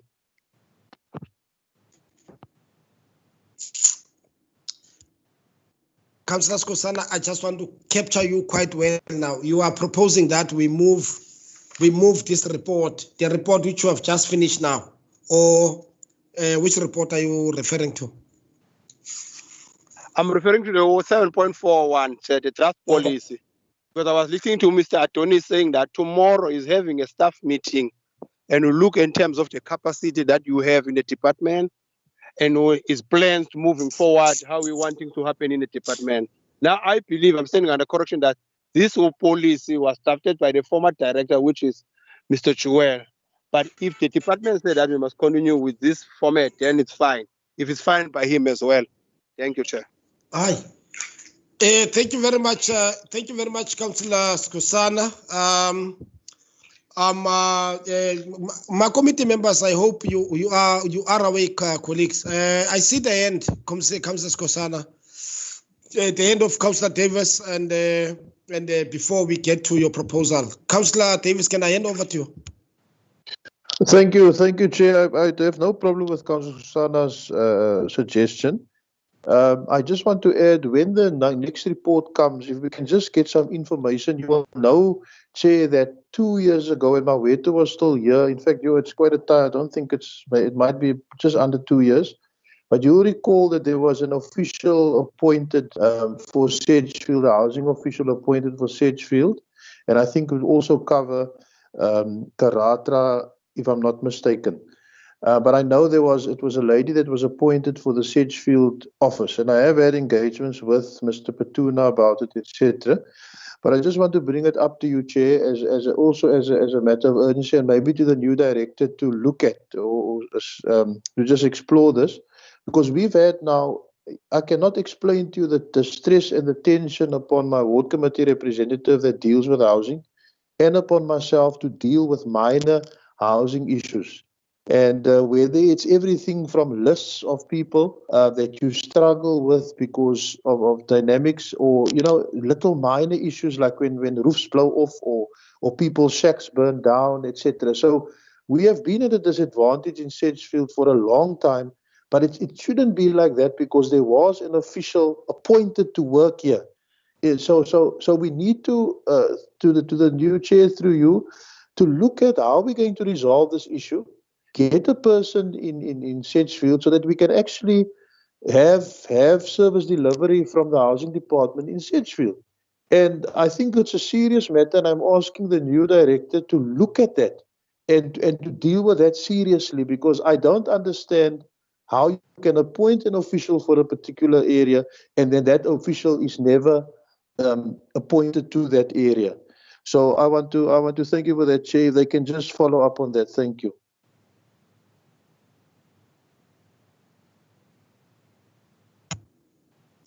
Thank you very much, Councillor Vale. I've noted what you have just raised now, and I'm sure Acting Director Dwenes is also have taken note of what you have just raised, because it's important for all the satellite officers to be covered by officials who are going to make sure that the services are speed up in terms of reaching the people, Yeah, I'm sure a director is definitely going to work something out with regard to your request, Colleagues, again, there was a proposal from Councillor Skosana. Councillor Matika, I see your hand. Councillor Matiwane, where's Matiwane? Okay, Councillor Matika.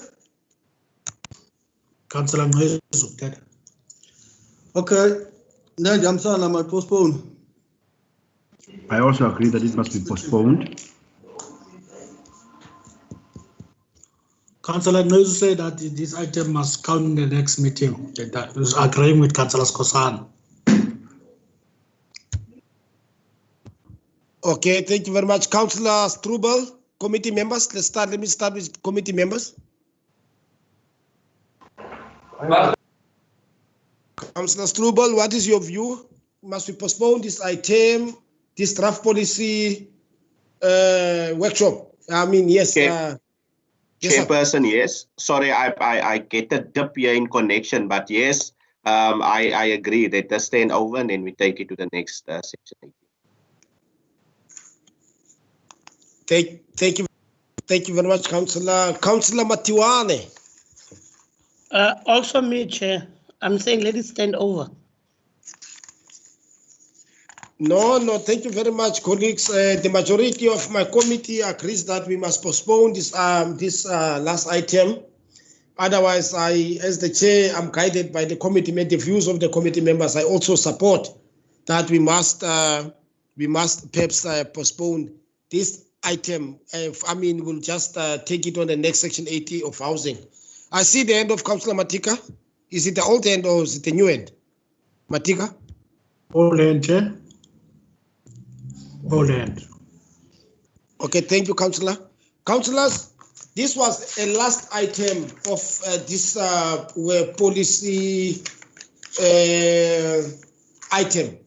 You know, and before we close, councillors, this meeting, I'm not sure whether councillors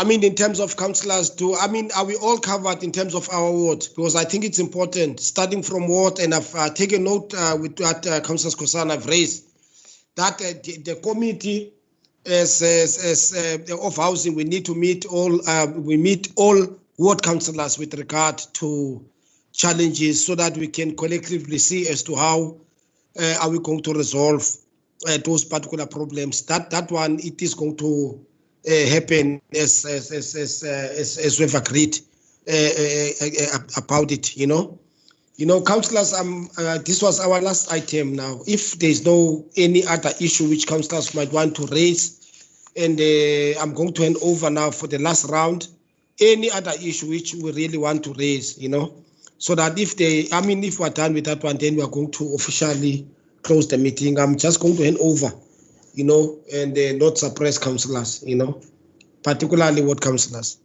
Councillors, the floor is yours. I know there's no item. If there's any other issue which you want to raise, then the floor is yours. Killer. Thanks to your management, from your director until to the one who's sweeping the offices. Thanks for them to be available. Chair, they must understand that there's nothing personal, Chair. But honestly speaking, we got a backlog in terms of houses in Neisner. And please, man, we need a working relationship. No one is perfect, but the only way that we could survive is to work together towards this, Chair. And Chair, the department must also now align approvals with houses. This thing of people getting approved at the end of the day, they doesn't get a house, it's compromising the department and it's compromising the ward councillors. Where there are people who are sitting with approval paper, beneficiaries who are sitting with approval papers more than 25 years, and there's no land, as we know, there's going to land issue in Neisner. And I'll ask the department to address the land issue. We can't be beaten by Peter every year. Look, Peter is waiting for the minister now to continue the other greenfield they have. We must integrate. If we must go further, we must think out of the box and get a greenfield so that we can not have these challenges. Well, the challenges that we are having is because we are using a UISP process, and that process compromises the management in whole of integrated, because people are claiming that they've been staying in Neisner more than 10 years. This is my land, all that stuff. But all I'm going to say, Chair, we are available to work with everyone who's there, who's willing to work. Thank you. Thanks, Councillor Skosana. Councillor Mr. Stubble? Chairperson, yes, thank you very much. Chairperson, I just want to go back to or actually comment on what the director over the recommendation that we have now moved with. That the director then will obviously set up a meeting with ward councillors, etc., to discuss the housing matters in their wards. I just like to,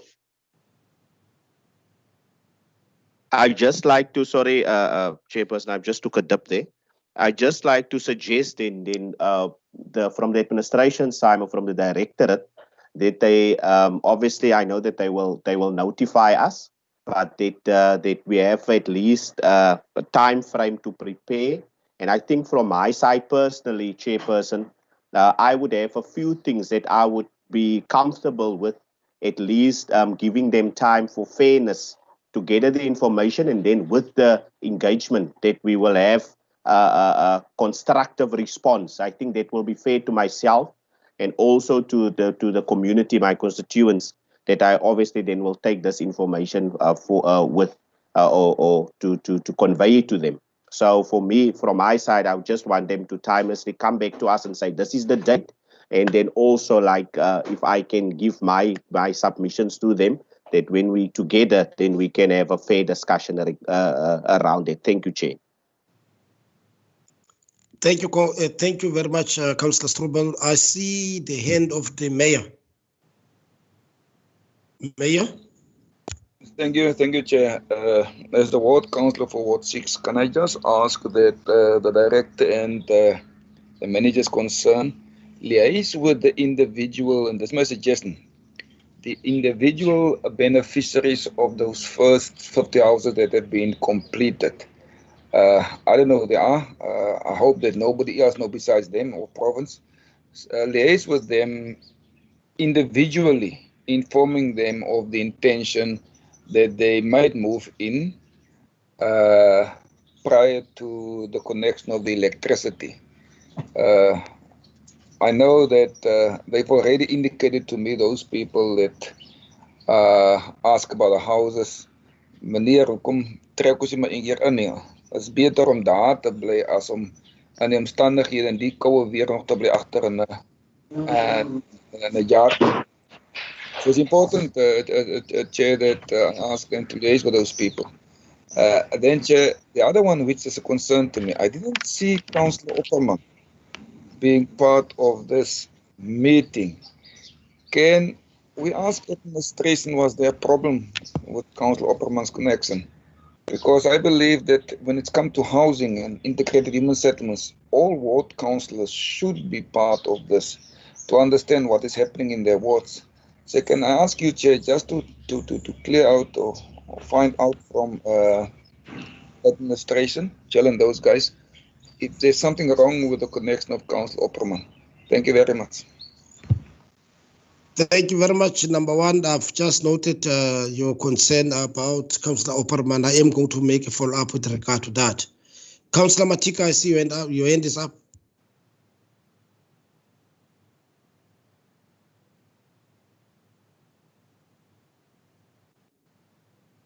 Councillor Matika. Chair, mine is when you do your closing. Mine is that your department chair, I believe about last week, there were committee members of Etembeni who came to that department of yours because they want their response, report back for that meeting. And Chair, till today, where those committee members are still calling, we haven't got any positive response that who is going to meet with them or who's going to liaise with them. I just want to raise that one because I've been calling left, right, and center since last week. So if anything happens or a protest or anything, yeah, you must just be aware. They did came to the municipality for their grievance, and then they were told that they must contact with the councillor, which I did try and make contact with your department, but no one was available. Every time I called the meetings, just want to raise that. Thank you very much. Yeah, thank you very much, Councillor Matika. Any other councillor? Any other councillor colleagues so that we can really wrap up this meeting? Yeah, no, thank you very much, colleagues. I think I must take this opportunity and before my sorry, Chair, before you close, sure. Chairman, the other issue, I think before our next meeting, at least I think we must have a report in terms of, I think I've been raising the issue of Jotsa Camp, those old RTP that were built before 1994 or after 1994, those that are in the very bad state, and we're told that the application will be made to the province. I just want to check how if in the next meeting we can have a report if there was application made to the province or there was estimated amount was made to the municipality. If the province cannot assist, then we check as municipality how, in terms of assisting those families, how best do we assist them. The other report, Chair, I would like, through the acting director, I don't know if the next section 80 or before the next section 80, please, man, to lies with those liars, the HDA, those people are liars. They must lies with them. They must want to have a report, what is happening there. If we have to take that land back to municipality, we must take that land back to municipality and then we apply through normal channels where we apply through the province and build those houses as a municipality. We stop those liars, HDA, because those ones are liars. Till today, there is no progress report. They came here and said they want quick wins, quick wins. We give them quick wins. There's nothing, it's quiet. So please, acting director, lies with HDA, they must come and they must do a presentation on councillors. What is the status? And then if we have to take as a council, we have to take a stand and say that, no, man, we, as municipality, we must apply for that land. So that land belongs to municipality. Then we make an application. We as municipality build those houses as part of vision or as part of other projects. Thank you. Thank you very much, Councillor Matika. Any other hand? Any other hand? So that's over now. Okay, thank you very much, colleagues. I think before we wrap up this meeting, I just want to just raise two things. Director Dwenes, Mr. Petuna, Mr. Joel and your staff, colleagues, we've got a very serious responsibility. Mayor, is your hand up? Sorry, Michael. Okay, Chokolo?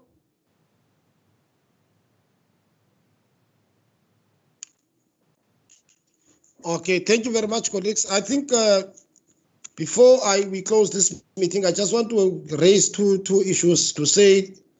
Director Adwanis, Mr. Petuna, Mr. Joel, senior managers of the human settlement, colleagues, we've got a very serious responsibility upon our shoulders. The greater people of Nice, are really, people have been waiting for houses for more than 10, 15 years now, you know? And the people which are currently in charge, where we have also invest our trust and hope into your shoulders to make sure that you guys are going to deliver houses for our people, you know? And from where I'm sitting, colleagues, Councillor Skosana is quite correct. There's nothing personal. We as councillors, we've got a role and responsibility of making sure that we are playing our oversight role or responsibility. So when we're in the meeting, people must never take things very, very personal to say, but these big comrades are, they like to corner. Or, you know, remember, all of us as councillors, after this meeting, we must go out there and go and answer questions from members of the public. So hence I'm saying that all of us, my senior management of human settlement, we've got a very serious responsibility upon our shoulders. Having myself as the chair, we are all going to work now. We are all going to work. I just want to be upfront about that. We are going to work. So each and every official must be ready to dirty his or her or his or her hands, you know, in terms of making sure that we better the life of our people, you know. Director Dwenes, these are very fundamental issues which were raised by Councillors Kosana, in fact, all councillors which have spoken. And the issue about HTA, the issue about RTP houses, some of the issues which were raised about people of Etimbeni, you know, we really need to go back to those people. We really need to make sure that we are reporting back to those people. But I know during this time of COVID, we might not be able to do that, but we need to devise ways and means to report back to our people, just to keep them up to speed as to what is happening. You know, the last thing which I also want to say, Director Dwenes, I can't keep quiet. You know, as Councillor Skosana have just said, again, N2 is closed. I'll assume. Let me not assume. I don't know. I'm sure, but I think maybe this thing of the houses of Tlalani, as well as OPAT. The work which is happening there with the contractor which is there. Please, Director Tuones, make sure that all these things. If you remember, we've been having this for a couple of years, where you'll just get an end to closed. And we need to intervene and make sure that those things are not happening now during our time, because I know our people have been there, but we need to engage. And in you, I trust in yourself and your team. The last but not least, colleagues, I think allow me to take this opportunity and thank the councillors, but let me start with my committee members who have make sure that we are coming and ensure that this meeting is sitting. And my committee members, thank you very much. I really appreciate the work as well as the contribution into this meeting. As well as all councillors, which have participated, colleagues. I know housing is one of the contentious issue, and our people are looking for houses, and it's important for us to sit into these meetings and ensure that we grasp each and every valuable information so that we can be able to give our people the correct information. Last but not least, to Acting Director, Manager Petuna, former Acting Director Lindy, Joel. Colleagues, once again, thank you very much, man. I really appreciate. Let's go back and just go and make sure that our people get what belongs to them, because a house is not a privilege, it's the right to them. On that note, I officially declare this meeting closed. Thank you very much, colleagues. The meeting is adjourned. Thank you.